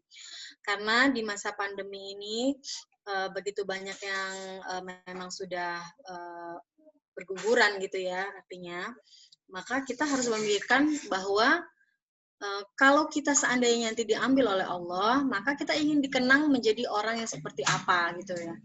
Nah, untuk anak kita menjadi ibu yang seperti apa, untuk suami kita menjadi istri yang seperti apa, untuk orang tua kita menjadi anak yang seperti apa gitu ya, untuk tetangga kita menjadi tetangga yang bagaimana, untuk sahabat kita atau teman kerja kita dikenang menjadi seperti apa. Jadi ketika ini start from the end ya, maka kita bisa membayangkan bahwa diri kita itu ingin menjadi sosok yang seperti apa dengan berbagai peran yang kita jalani nanti seperti itu. Dan apapun resolusinya ya, pastikan semuanya itu tidak lain dan tidak bukan adalah untuk mendekat kepada Allah gitu ya. Artinya ketika saya melakukan ini ya, Allah ini jalannya akan membuat Allah ridho atau tidak, seperti itu ya. Karena sebenarnya tidak ada yang lain, hakikat kita hidup di dunia ini ya tidak lain hanyalah mendapat ya agar Allah itu ridho kepada kita gitu ya. Bahkan kalau seseorang itu masuk surga itu bukan karena amalan-amalannya, tapi karena semata adalah rahmat Allah gitu ya. Bahkan kadang-kadang amalan yang kecil sekalipun, perilaku yang kecil sekalipun, dan ternyata Allah ridho, ternyata itu yang bisa memasukkan seseorang itu kepada surganya Allah gitu ya. Misalnya ya kayak sahabat Bilal ya, radhiyallahu anhu, itu kalau beliau adalah seorang yang bisa dibilang asabiqunal awalun, kemudian beliau disiksa, kemudian juga beliau itu berjihad juga gitu ya, dan mempunyai pahala ibadah-ibadah yang luar biasa gitu ya. Nah, tetapi ternyata ketika suara terompahnya itu terdengar ya oleh Rasulullah di surga, ternyata amalannya itu adalah amalan kecil, yaitu ia menjaga wudhunya dan sholat sunnah wudhu gitu. Jadi ternyata amalan-amalan kecil itu ketika diridhoi oleh Allah, justru itu yang bisa memasukkan kita ke surga gitu. Kadang-kadang kalau amalan besar kan kita muncul tuh penyakit-penyakit riaknya tuh. Penyakit-penyakit, oh kan kalau saya nih udah begini, tapi ternyata amalan yang kecil itu yang kita lupa, itu justru yang membuat Allah ridho gitu ya, seperti itu. Nah, kemudian ya, jangan jauh-jauh, kita mulai dulu dari diri kita sendiri ya, perbaiki dulu nih pribadi kita nih. Yang paling penting ya, kita terus menerus menata hati kita gitu ya, dan juga mendisiplinkan diri kita, memperbaiki perilaku-perilaku yang kecil-kecil ya, nggak usah yang besar dulu, karena kalau besar kadang-kadang kejauhan nanti kita nggak sanggup lagi ya. Yang kecil-kecil aja dulu. Dengan pencapaian yang kecil itu biasanya akan membuat kita menjadi percaya diri untuk menetapkan pencapaian lebih besar lagi seperti itu. Nah, kemudian buat beberapa planning ya, karena memang ini situasi yang tidak pasti, kita buat beberapa planning A gitu ya. Ya seperti kalau kita ingin memilih jurusan ya pada saat kita ujian, kita pilih yang paling ideal dulu, kemudian kita pilih yang mungkin yang kedua yang mungkin masih bisa dilakukan gitu ya, seperti itu. Nah, kemudian tawakal laksana burung, artinya apapun hasilnya nanti, sekali lagi kita fleksibel aja gitu ya, kita bersiap, jangan kita terlalu kecewa. Jadi gini, tawakal laksana burung itu ya kalau kita lihat filosofi burung ya, ketika dia pagi itu berikhtiar mencari makan, itu terbangnya itu nggak cuma sekilo gitu ya, 1 kilometer, tapi burung itu berkilo-kilometer gitu ya, sampai sore baru pulang kembali dan dalam keadaan perut kenyang. Nah, artinya ikhtiar yang kita lakukan pun sebenarnya harus maksimal gitu ya. Nah, adapun sebenarnya yang perlu kita garis bawahi, Allah itu menilai apa? Menilai ikhtiar kita, bukan menilai melihat hasil, karena hasil itu semata dari Allah, tapi ikhtiar kita gitu ya. Apalagi kalau ternyata kalau seandainya dari ikhtiar kita itu hasilnya ternyata lebih dari yang kita inginkan atau sesuai dengan apa yang kita inginkan, maka pasanglah rasa syukur gitu ya.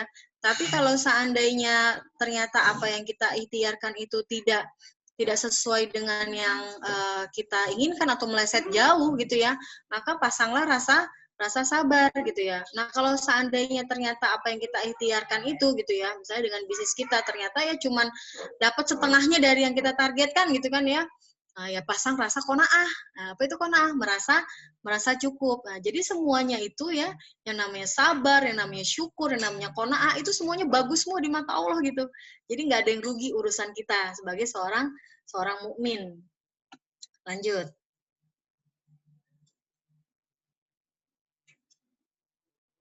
Ya, nah ini saya mencoba membuat resolusinya berbasis peran ya, supaya kita lebih terbagi-bagikan ya. Nah peran ya, yang pertama adalah yang utama yaitu peran kita sebagai hamba Allah ini apa. Kemudian ya sebagai seorang istri ya, apabila yang sudah mempunyai suami, kemudian sebagai seorang anak dari orang tua kita, sebagai seorang ibu dari anak-anak kita, sebagai di institusi kita sebagai seorang mahasiswa, atau profesi kita apa di institusi kita. Kemudian sebagai masyarakat, bagian dari masyarakat atau komunitas yang kita punya, gitu ya, atau tetangga kita, seperti itu. Jadi ini berbasis peran ya. Tapi yang paling utama adalah kita benar-benar pada saat ini perbaiki dulu peran kita sebagai hamba Allah. Karena kalau kita itu sudah hubungan kita itu sudah baik dengan Allah, maka Allah akan mempermudah hubungan kita dengan manusia, gitu ya. Ini kan semua manusia nih, anak manusia, istri manusia, ibu manusia, kemudian juga dengan sesama teman di institusi manusia, ya masyarakat manusia. Kita perbaiki dulu hubungan kita dengan Allah, itu yang paling utama. Sehingga dari sini, ini semua insya Allah akan bisa berperan dengan optimal seperti itu. Boleh di next? Ya, nah ini sebenarnya sedikit aja ya contohnya yang saya berikan ya. Contohnya sebagai hamba Allah, amalan yang terlihat adalah ya ini saya di Resolusi 21 menegakkan tahajud minimal 4 kali sepekan gitu ya. Ada yang mungkin di antara adik-adik teman-teman Solihah 7 kali sepekan luar biasa ya. Nah, tapi kalau saya nih mungkin masih segini gitu ya, yang tadinya 3 kali saya mau jadi 4 kaliin gitu kan. Sedekah subuh ya, kemudian juga berusaha tidak mengeluh. Jadi kalau misalnya ngeluh diam aja gitu. Berkata baik atau diam gitu ya. Senantiasa tersenyum gitu ya, karena ternyata senyum itu kalau 20 kali kita lakukan itu juga meningkatkan imun kita gitu ya. Jadi badan-badan yang sakit tuh nggak akan terasa gitu ya dengan senyum 20, tapi senyumnya ini secara ikhlas, bukan senyum yang yang terpaksa gitu ya. Senyum ikhlas itu kan 2 cm ke kiri, 2 cm ke kanan gitu kan. Gitu kan. Jadi itu ikhlas banget senyumnya gitu ya. Mengikuti majelis ilmu gitu ya. Ini jangan sampai kita keluar dari majelis ilmu nih teman-teman Solihah, karena apa?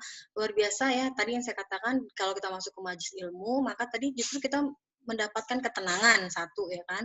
Kemudian juga kalaupun seandainya ternyata pahala syahid itu kan hanya diberikan bukan hanya diberikan kepada orang yang meninggal ya pada saat wabah. Ternyata orang yang memang dia seorang anggota majelis ilmu, ketika ia meninggal, ia pun dimasukkan ke pahala syahid tuh, biasa keutamaan dari majelis ilmu.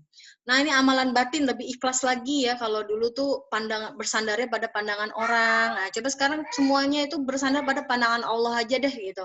Jadi transaksi kita ini nggak pernah rugi kalau pandangan kita itu Allah gitu ya. Tapi kalau pandangan kita ke manusia, namanya manusia itu kan hatinya nggak bisa kita sandarkan. Kadang dia A, besok dia B gitu. Jadi kita lelah sendiri. Jadi kita ketika kita melakukan sesuatu langsung cek apakah Allah senang dengan saya gitu ya dalam hal ini gitu. Seperti itu. Selalu berprasangka baik ya, kemudian juga selalu bersyukur seperti itu. Apapun ya, tadi saya pengen makomnya itu ketika ada sesuatu hal yang datang, makomnya itu langsung alhamdulillah gitu ya, walaupun insya Allah sekarang semua lagi berproses ke sana gitu ya. Jadi diperkuat dulu nih diri kita nih. Lanjut. Nah, ini sebagai hamba Allah. Nah, sebagai anak nih yang dari ibu dan bapak saya ya. Nah, ini saya menyadari ketika saya merawat ibu bapak nih kadang-kadang masih suka kata keluar gitu. Nggak usah lah gitu. Nah, coba mengurangi kata nih ya. Mengunjungi orang tua setiap hari gitu kan ya. Karena katanya dengan melihat wajahnya aja tuh akan muncul kebaikan-kebaikan. Memenuhi kebutuhan orang tua. Seperti yang tadinya kita dipenuhi kebutuhannya dulu, sekarang terbalik gitu ya. Sudah waktunya gitu ya kita tunjukkan bakti kita. Kemudian nih sebagai seorang istri ya, mendukung suami di jalan kebenaran ya. Apalagi nih suami ini kan seorang ASN nih. ASN ini kan banyak godaannya. Ini bagaimana nih supaya suami kita sebagai istri itu mengingatkan lagi ya agar suami kita itu teguh gitu, dan kita juga harus kuat-kuat nih agar suami kita tidak merasakan banyak tuntutan dari kita sebagai seorang istri. Dan kalau ada yang mendukung profesi gitu ya, ataupun kegiatan-kegiatan suami di jalan umat ya bermanfaat, kita dukung. Menegur suami dengan lemah lembut. Nah, memang godaan saya dengan Pak Anjar nih karena seumur, jadi kadang-kadang masih kayak temen gitu ya. Padahal mah sebenarnya nggak boleh begitu ya. Artinya harus ada kata-kata yang lebih halus lagi gitu ya, sehingga suami juga ketika ditegur ya merasa dihargai seperti itu. sholat tahajud bersama minimal sepekan sekali. Ya. Insya Allah. Lanjut. Contoh lagi, ya ini bagi seorang ibu mendahulukan main bersama anak daripada aktivitas lain, ya. Karena ini kalau nggak main bersama, anak kita main masing-masing nih, yang mana kita main handphone, anak kita main handphone. Jadi main bersama nih harus sering kita lakukan ya, dan harus kreatif. Mengikuti seminar parenting, karena sebenarnya tidak ada orang tua yang sempurna, yang adalah orang tua yang terus belajar, bersemangat untuk menjadi orang tua yang lebih baik lagi. Menasihati anak dengan lemah lembut, ya, Masya Allah ini suatu perjuangan ya, apalagi kalau udah punya anak remaja nih luar biasa nih. Mengarahkan dan mendukung bakat dan minat anak, membuat majelis ilmu di rumah agar rumah ini serasa hidup gitu ya. Nah, kemudian dari pekerjaan, oh iya nih, di pekerjaan ini merapikan lagi manajemen administrasi, memilih apa ini nggak kelihatan, memiliki 10 klien anak. Jadi sebelumnya terapi anak saya itu sebelum pandemi itu memiliki 14 anak ya. Kemudian pada saat pandemi itu alhamdulillah berkurang menjadi 5 anak. Jadi kira-kira kayaknya 2021 10 aja lah. Jangan ini ya. Karena memang situasinya masih belum stabil seperti itu. Nah, terus kemudian menaikkan fasilitas. Ini sebagai contoh aja. Nah, ini juga salah satu hikmah ya. Jadi tadinya rumah terapi itu berada di rumah saya sendiri ya. Tapi karena karena ada peristiwa isolasi mandiri tadi, sehingga ada hikmah di balik itu gitu ya. Ternyata saya bisa memiliki rumah konseling dan rumah terapi sendiri yang nggak bergabung dengan rumah saya gitu ya. Itu hikmahnya gitu, dan dengan segala berbagai cara Allah mudahkan semuanya sehingga ya alhamdulillah gitu ya, ketika ada klien datang nanti insya Allah semuanya anak-anak pun tidak akan terganggu seperti itu. Ya alhamdulillah. Melayani klien dengan sepenuh hati dan merangkul partner kerja. Ini sangat perlu bagi kita ya, apalagi kalau kita punya beban pekerjaan. Kalau kita merangkul, ini biasanya partner itu akan dengan senang hati gitu ya, mengambil alih pekerjaan kita atau menerima delegasi pekerjaan kita. Jadi merangkul partner kerja ini bukan cuma sekedar secara profesional aja, tapi kita juga harus merangkul hatinya seperti itu. Baik, lanjut. Ya, ini contoh aja. Ya, jadi tadi saya berbasis peran itu seperti itu. Nah, di masyarakat ya, alhamdulillah nih kalau saya nih luar biasa di 2020 juga memang semangatnya untuk terus ingin berbuat sesuatu gitu ya bagi orang-orang ya. Ini kemarin sempat membuat gerakan sambung hidup yang tadi saya bilang, memberikan sembako ya kepada tukang pecel, kemudian tukang-tukang lewat, pemulung gitu ya. Alhamdulillah yang pasti adalah dalam masa seperti ini ya, ketika kita ada satu kelebihan rezeki ya, kenapa tidak kita berbagi ya kepada tetangga kita, terutama tetangga kanan kiri sebenarnya yang paling utama ya. Terus juga kepada saudara ya yang patut disedekahi ya, karena juga ada dua manfaat di dalamnya. Selain kita memberikan sedekah, ada pahala silaturahmi juga di situ gitu kan. Terus kemudian membuat program atau kegiatan yang bermanfaat. Nah, ini alhamdulillah nih dulu sebelum pandemi di RT saya ini ada kegiatan bank sampah. Bank sampah itu jadi memilah sampah plastik kemudian nanti dijual gitu kan. Nah, itu nanti hasilnya dimasukkan ke kas RT. Dari kas RT itu nanti bisa membeli peralatan-peralatan atau inventaris RT yang diperlukan gitu ya.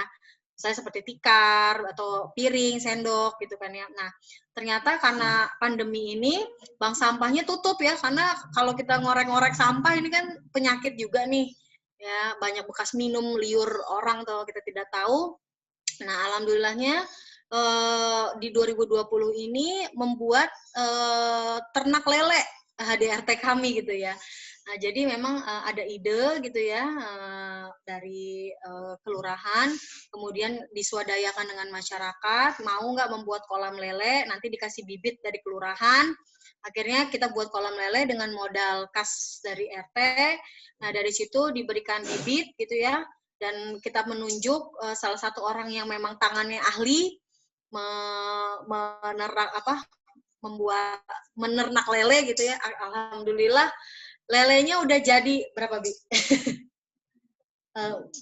34 kilo ya kemarin ya berhasil dilelang ya. Jadi memang tujuannya adalah ketahanan pangan. Jadi lele ini ketika dijual itu harganya di bawah pasaran. Jadi warga bisa menikmatinya gitu ya. Jadi alhamdulillah kemarin udah panen lele 34 kilo tuh. Dan banyak yang beli, bukan cuma RT kita aja tapi RT lain ya. Alhamdulillah seperti itu gitu ya. Nah, jadi memang hal-hal yang bisa kita buat untuk masyarakat, terutama dalam masa pandemi ini ya kita lakukan gitu ya, termasuk juga tanaman-tanaman yang bisa kita tanam untuk ketahanan pangan ya, terong misalnya gitu ya, atau kemudian kangkung yang muda. Nah itu juga kemarin juga udah ada panen gitu ya, alhamdulillah udah dimasak tuh bisa dimakan bareng-bareng, alhamdulillah. Membina majelis ilmu dan Quran. Nah ini jangan putus bagaimanapun juga. Kalau kita itu zakat itu perlu wajib, tapi ternyata zakat itu nggak cuma hanya harta, ternyata zakat pun bisa juga dengan zakat ilmu gitu ya. Dan kita berharap ketika ilmu kita ini ternyata dimanfaatkan atau bermanfaat untuk orang yang yang kita ajarkan, nah ternyata itu investasi terbesar pada saat kita nanti sudah wafat nanti, seperti itu. Ya, mungkin ini kali ya. Slide share-nya masih ada, Mbak? Ya, kalau ini hanya iklan ya. Hanya iklan. Konten ini mengandung iklan ya. Artinya kalau ada teman-teman yang ingin konsultasi lebih lanjut gitu ya, atau ingin mengenai anak ya, tumbuh kembang anak, boleh datang di klinik kami, di tempat terapi kami, insya Allah hubungi nomor saya yang ada di bawah tuh, seperti itu. Nah juga mengenai ini ya, alhamdulillah kalau di layanan konsultasi dan terapi psikologi ini salah satu pencapaiannya yang saya sangat mengapresiasi gitu ya, artinya bukannya berbangga sih, tapi ya ini semua saya tidak lepas pertolongan itu datang dari Allah, saya cuma perantara ya. Ada beberapa klien-klien yang sudah bisa mengatasi kecemasannya gitu ya, kemudian juga yang tadinya udah muncul halusinasi, bisikan-bisikan suicidal thought itu udah mulai nggak ada sekarang. Itu luar biasa banget, itu bersyukur banget karena saya tuh tipe orang yang suka mikirin klien gitu ya. Bahkan sebelum tidur tuh gimana ya caranya, tapi bagusnya mikirin itu saya doain akhirnya gitu ya, karena saya tahu ini semua campur tangan Allah gitu ya. Kemudian juga anak-anak yang tadi, ada beberapa anak yang dia programnya udah berhasil, udah bisa bicara gitu ya, interaksi. Alhamdulillah gitu, satu prestasi juga yang harus kita harus saya apresiasi gitu ya.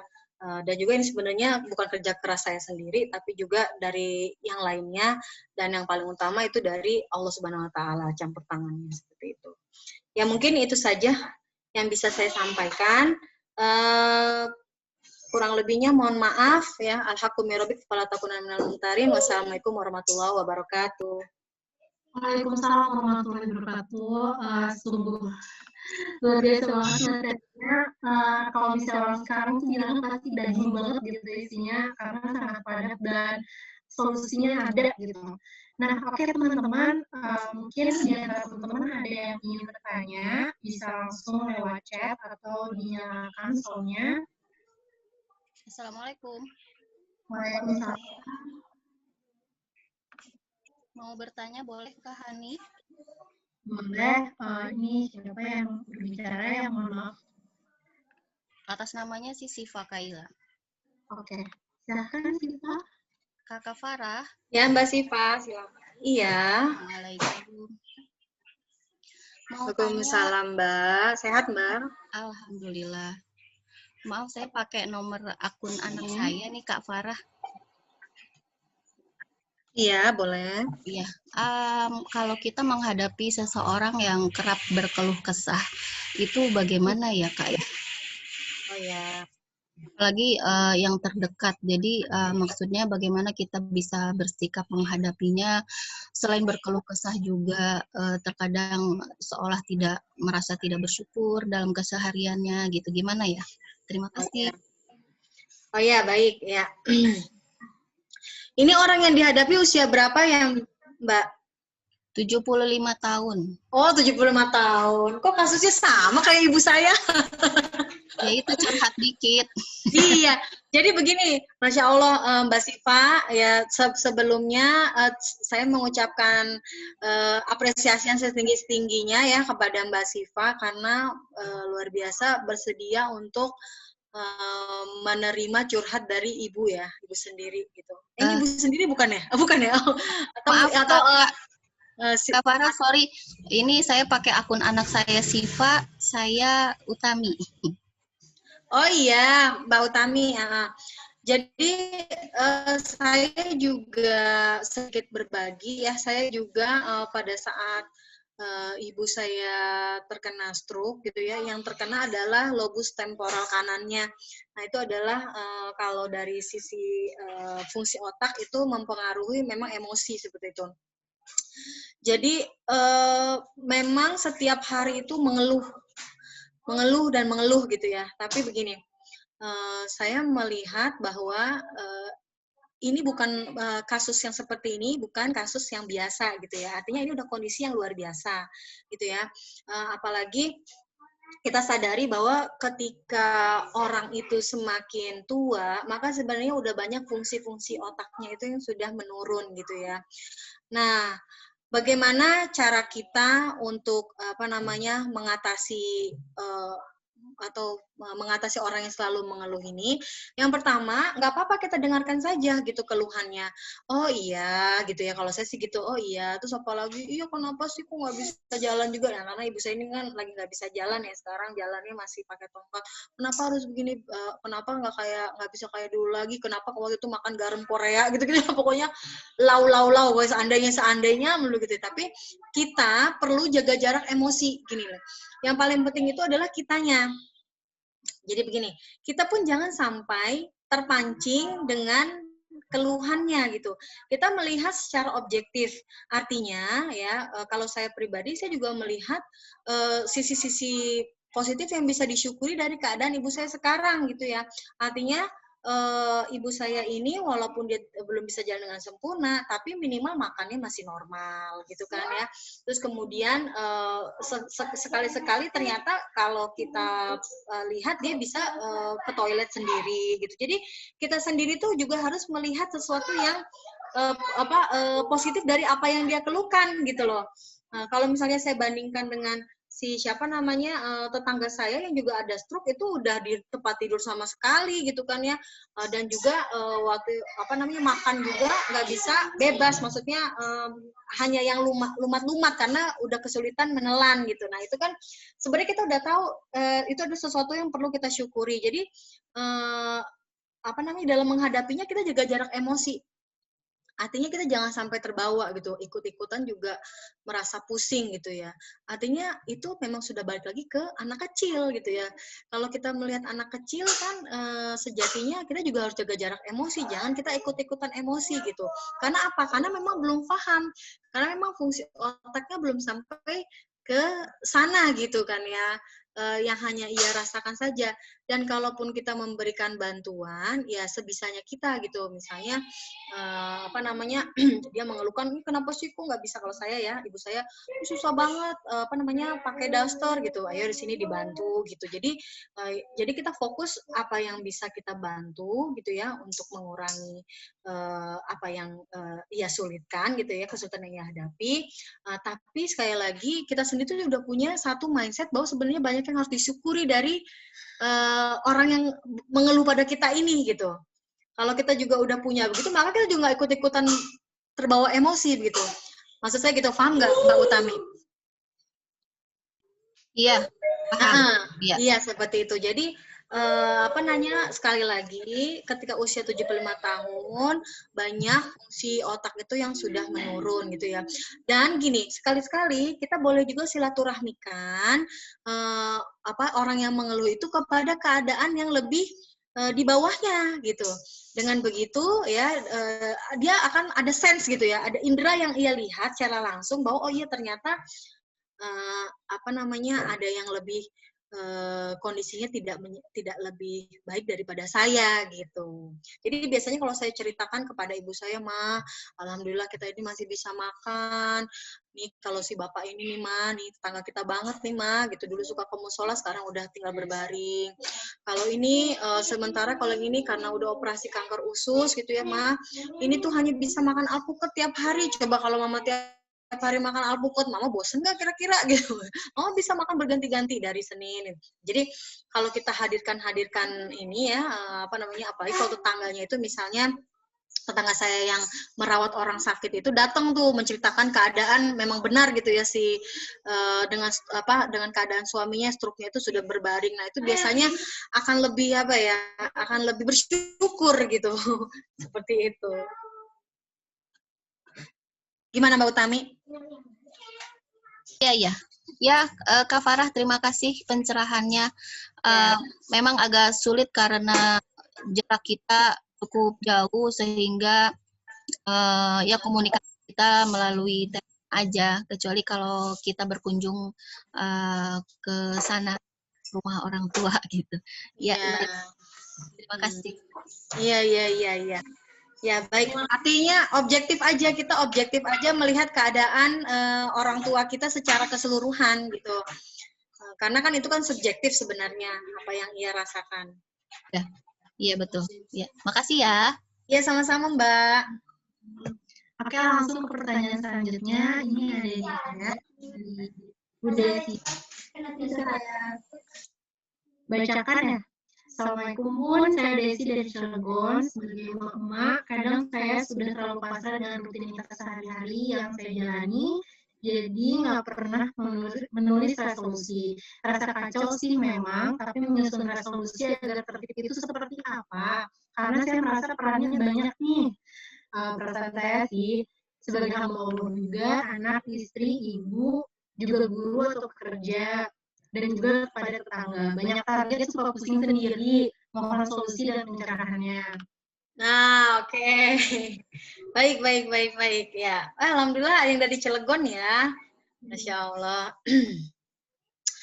Baik, waduh, terkadang saya sudah terlalu pasrah dengan rutinitas sehari-hari yang saya jalani. Makanya, karena apa ya? Biasanya karena kita tidak memaknai dari rutinitas itu gitu. Saya juga sempat merasakan sampai gini, saya ini punya hobi apa ya? Kayaknya saya nggak bisa menjalankan hobi saya lagi. Udah habis waktu untuk ya nyuci, ya masak gitu ya. Ya punya kewajiban untuk memberikan mendampingi anak terapi gitu. Jadi saya ini hobinya apa ya? Padahal saya dulu hobinya banyak loh. Gitu ya. Tapi begini, kalau kita memberikan makna dari setiap rutinitas kita, maka sebenarnya itu akan menjadi sesuatu yang berharga. Misalnya kayak saya nyuci nih, ya kalau saya nyuci baju gitu ya Allah gitu ya, ada kebaikan yang banyak nih saat saya menyuci baju nih. Ya, yang pertama memang kita mendapatkan pahala dari Allah. Kedua, suami kita kerja gitu ya, dia mencari nafkah, maka ketika dia memakai baju yang bersih gitu ya, itu juga merupakan suatu hal yang akan membuat dia tambah semangat bekerja kayak gitu. Terus atau kita masak nih ya, ya Allah, sementara kita memberikan makan anak kucing aja kita mendapatkan pahala yang besar gitu ya, bahkan kucing nanti bisa bersaksi gitu ya, bahwa si fulanah ini memberikan saya makan dulu, apalagi ini anak manusia gitu kan, anak manusia yang memang jelas-jelas nanti akan menjadi investasi kita di dunia di akhirat. Nah, jadi memang ketika kita memaknai bahwa semua semua aktivitas kita itu ada manfaatnya, itu akan membuat kita tuh jadi lebih bersemangat gitu ya, bersemangat. Misalnya kayak saya pernah dengar cerita ya, ada seorang yang cuman dia itu di pesawat itu kerjaannya ngecekin baut-baut pesawat. Itu aja selama hampir 20 tahun gitu, dan dia udah ngerasa kayaknya begini banget tuh. Tapi kalau misalnya ternyata pas dia bertanya gitu ya,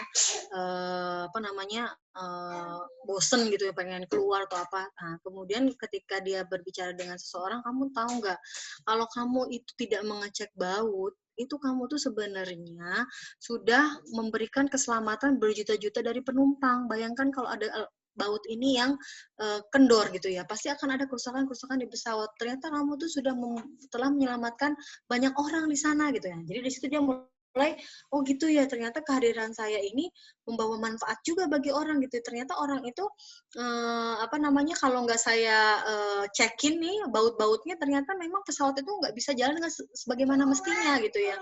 Jadi kadang-kadang satu hal itu berjalan bukan hanya orang besar di depan yang pilotnya misalnya gitu ya.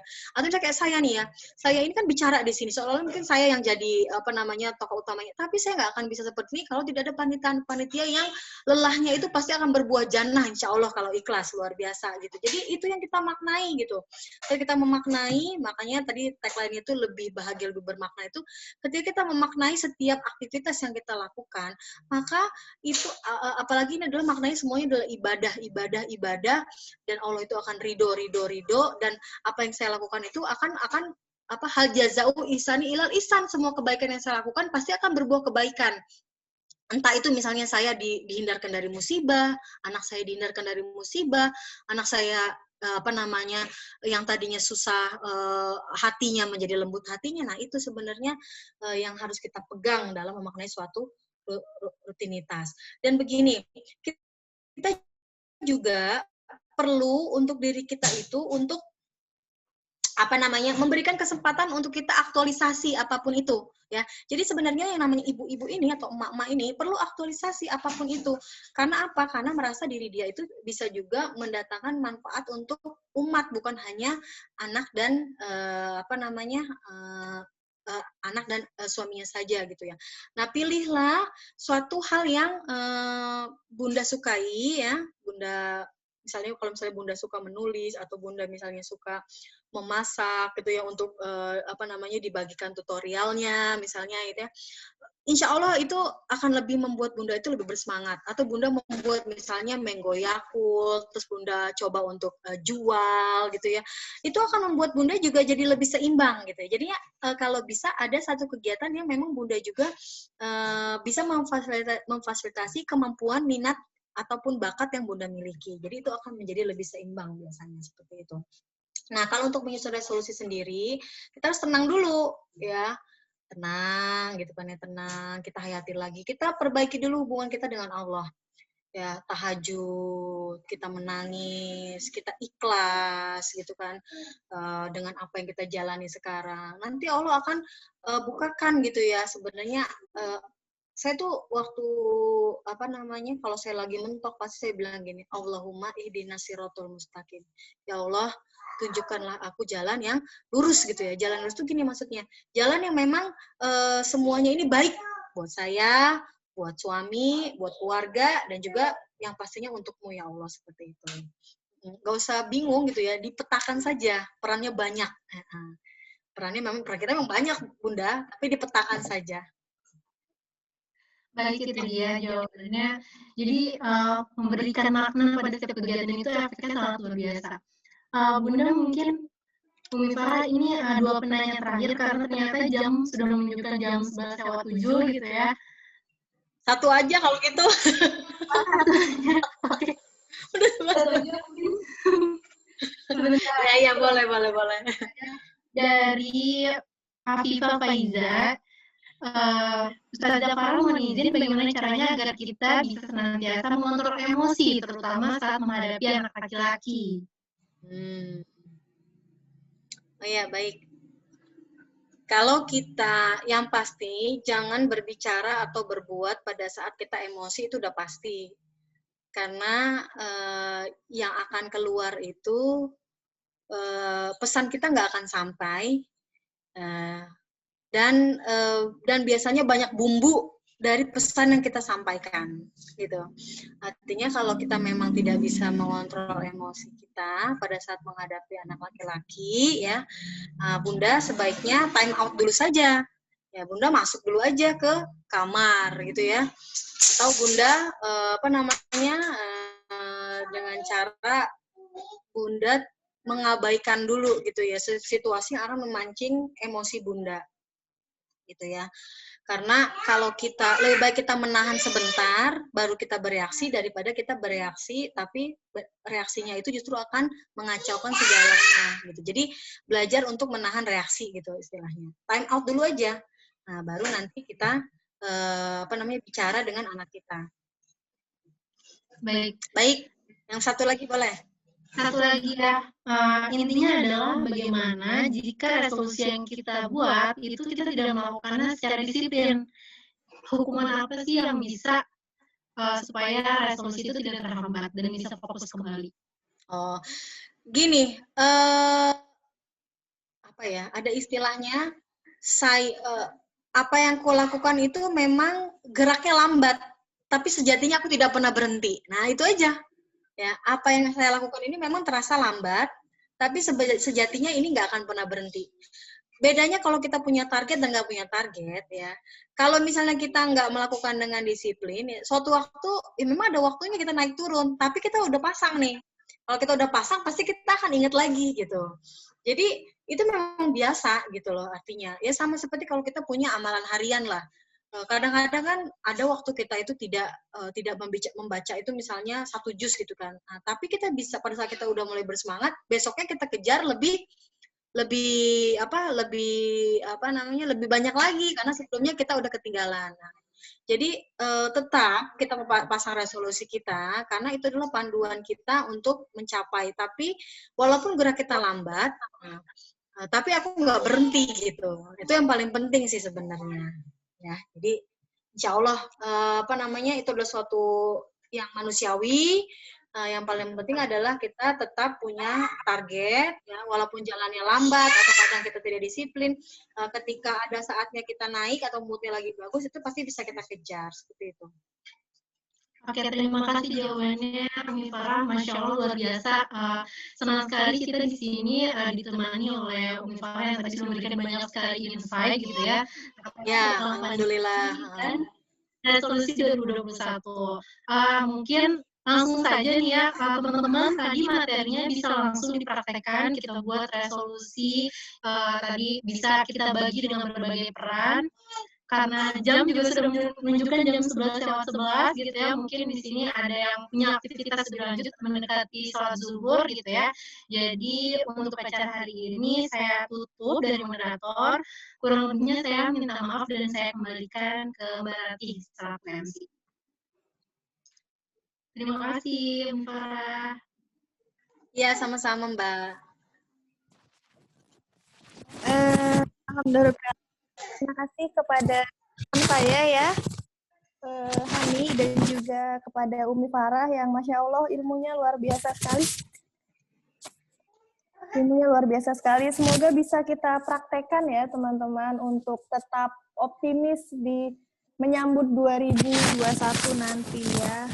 Dengan apapun kondisinya gitu ya teman-teman. Semoga Allah mudahkan setiap langkah dan urusan kita. Baik, sebelum kita tutup ya, izinkan saya untuk memimpin doa ya teman-teman, supaya semoga apa yang kita lakukan hari ini Allah berkahi gitu ya. Mari sejenak kita tundukkan kepala kita tundukkan hati-hati kita bermunajat kepada Allah agar semua resolusi kita tadi ya, apa yang kita inginkan, apa yang kita rencanakan tadi Allah ridhoi. Amin. Al-Fatihah. Bismillahirrahmanirrahim. Alhamdulillahirrabbilalamin. Ar-Rahmanirrahim. Maliki yaumiddin. Iyyaka na'budu wa iyyaka nasta'in. Ihdinas siratal mustaqim. Siratal ladzina an'amta 'alaihim ghairil maghdubi 'alaihim waladdallin.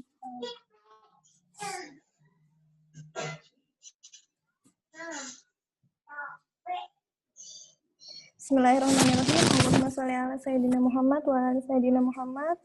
Ya Allah, ya Rahman, ya Rahim. Pada hari ini kami telah menyelenggarakan acara seminar resolusi 2021 dengan memohon ridho-Mu. Berkahilah semua langkah kami dan jadikanlah ini sebagai amal ibadah, sebagai pemberat timbangan amal kami. dan yang bernilai ilmu dan yang bermanfaat untuk kami. Ya Allah, ya Wahid, Engkau yang maha mempersatukan. Kami mohon persatukanlah persaudaraan kami. Janganlah Engkau biarkan ada perpecahan di antara kami. Ya Allah, ya Ghafur, Engkau yang maha pengampun atas segala dosa. Ampunilah dosa kami, dosa kedua orang tua kami, dosa para pemimpin kami, dosa para pejuangmu, dan dosa para pendahulu kami. Tempatkanlah kami dan mereka semua dalam lindungan rahmat dan ampunan-Mu. Ya Allah, ya awal, ya akhir, Engkau yang maha mengawali dan Engkau juga yang akan mengakhiri, ya Allah. Yang akan mengakhiri pandemi ini, ya Allah. Semoga pandemi ini segera berlalu, ya Allah. Ya Allah, ya Mujib, Engkau yang maha mengabulkan doa. Perkenankanlah doa dan permohonan kami. Rabbana atina fid dunya hasanah wa fil akhirati hasanah wa qina adzabannar. Subhana rabbika rabbil izzati amma yasifun wa salamun alal mursalin walhamdulillahi rabbil alamin. Ditutup dengan doa kafaratul majlis. Subhanakallahumma wa bihamdika asyhadu an la ilaha illa anta astaghfiruka wa atubu ilaik. Oke, teman-teman. Sebelum kita tutup, kita mau ada sesi foto bareng dulu ya. Boleh teman-teman dinyalakan ininya, videonya yuk. Dah.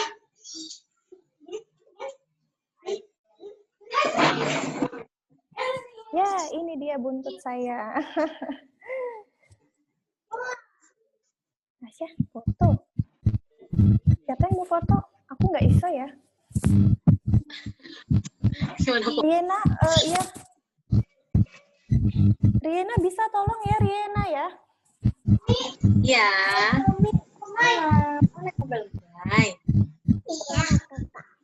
Ada kakak. Oh, ada kakak ya.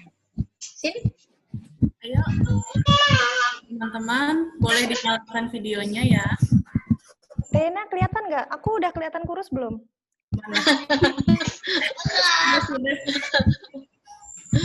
Ini kita ada 2 slide ya, jadi slide pertama dulu ya. Udah siap? Insyaallah. Slide ini ya. Senyum mana? Senyum ya, jangan lupa. 1, 2, 3. Tunggu. Sekali lagi ya.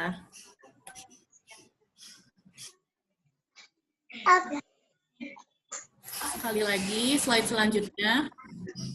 Ayo, kita foto lagi. 1, 2, 3.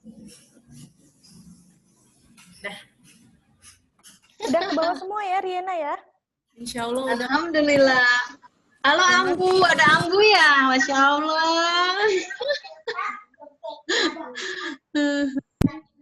Uwan deh. Bunda Putri, Assalamualaikum. Insya Allah jadi reunian ini ya. Ya. Oke, teman-teman. Jadi dengan berakhirnya acara seminar ini, mudah-mudahan nanti kita bisa bertemu lagi ya di acara seminar-seminar WeCenter yang lain. Dari kami sekian, kurang dan lebihnya mohon maaf. Assalamualaikum warahmatullahi wabarakatuh. Waalaikumsalam.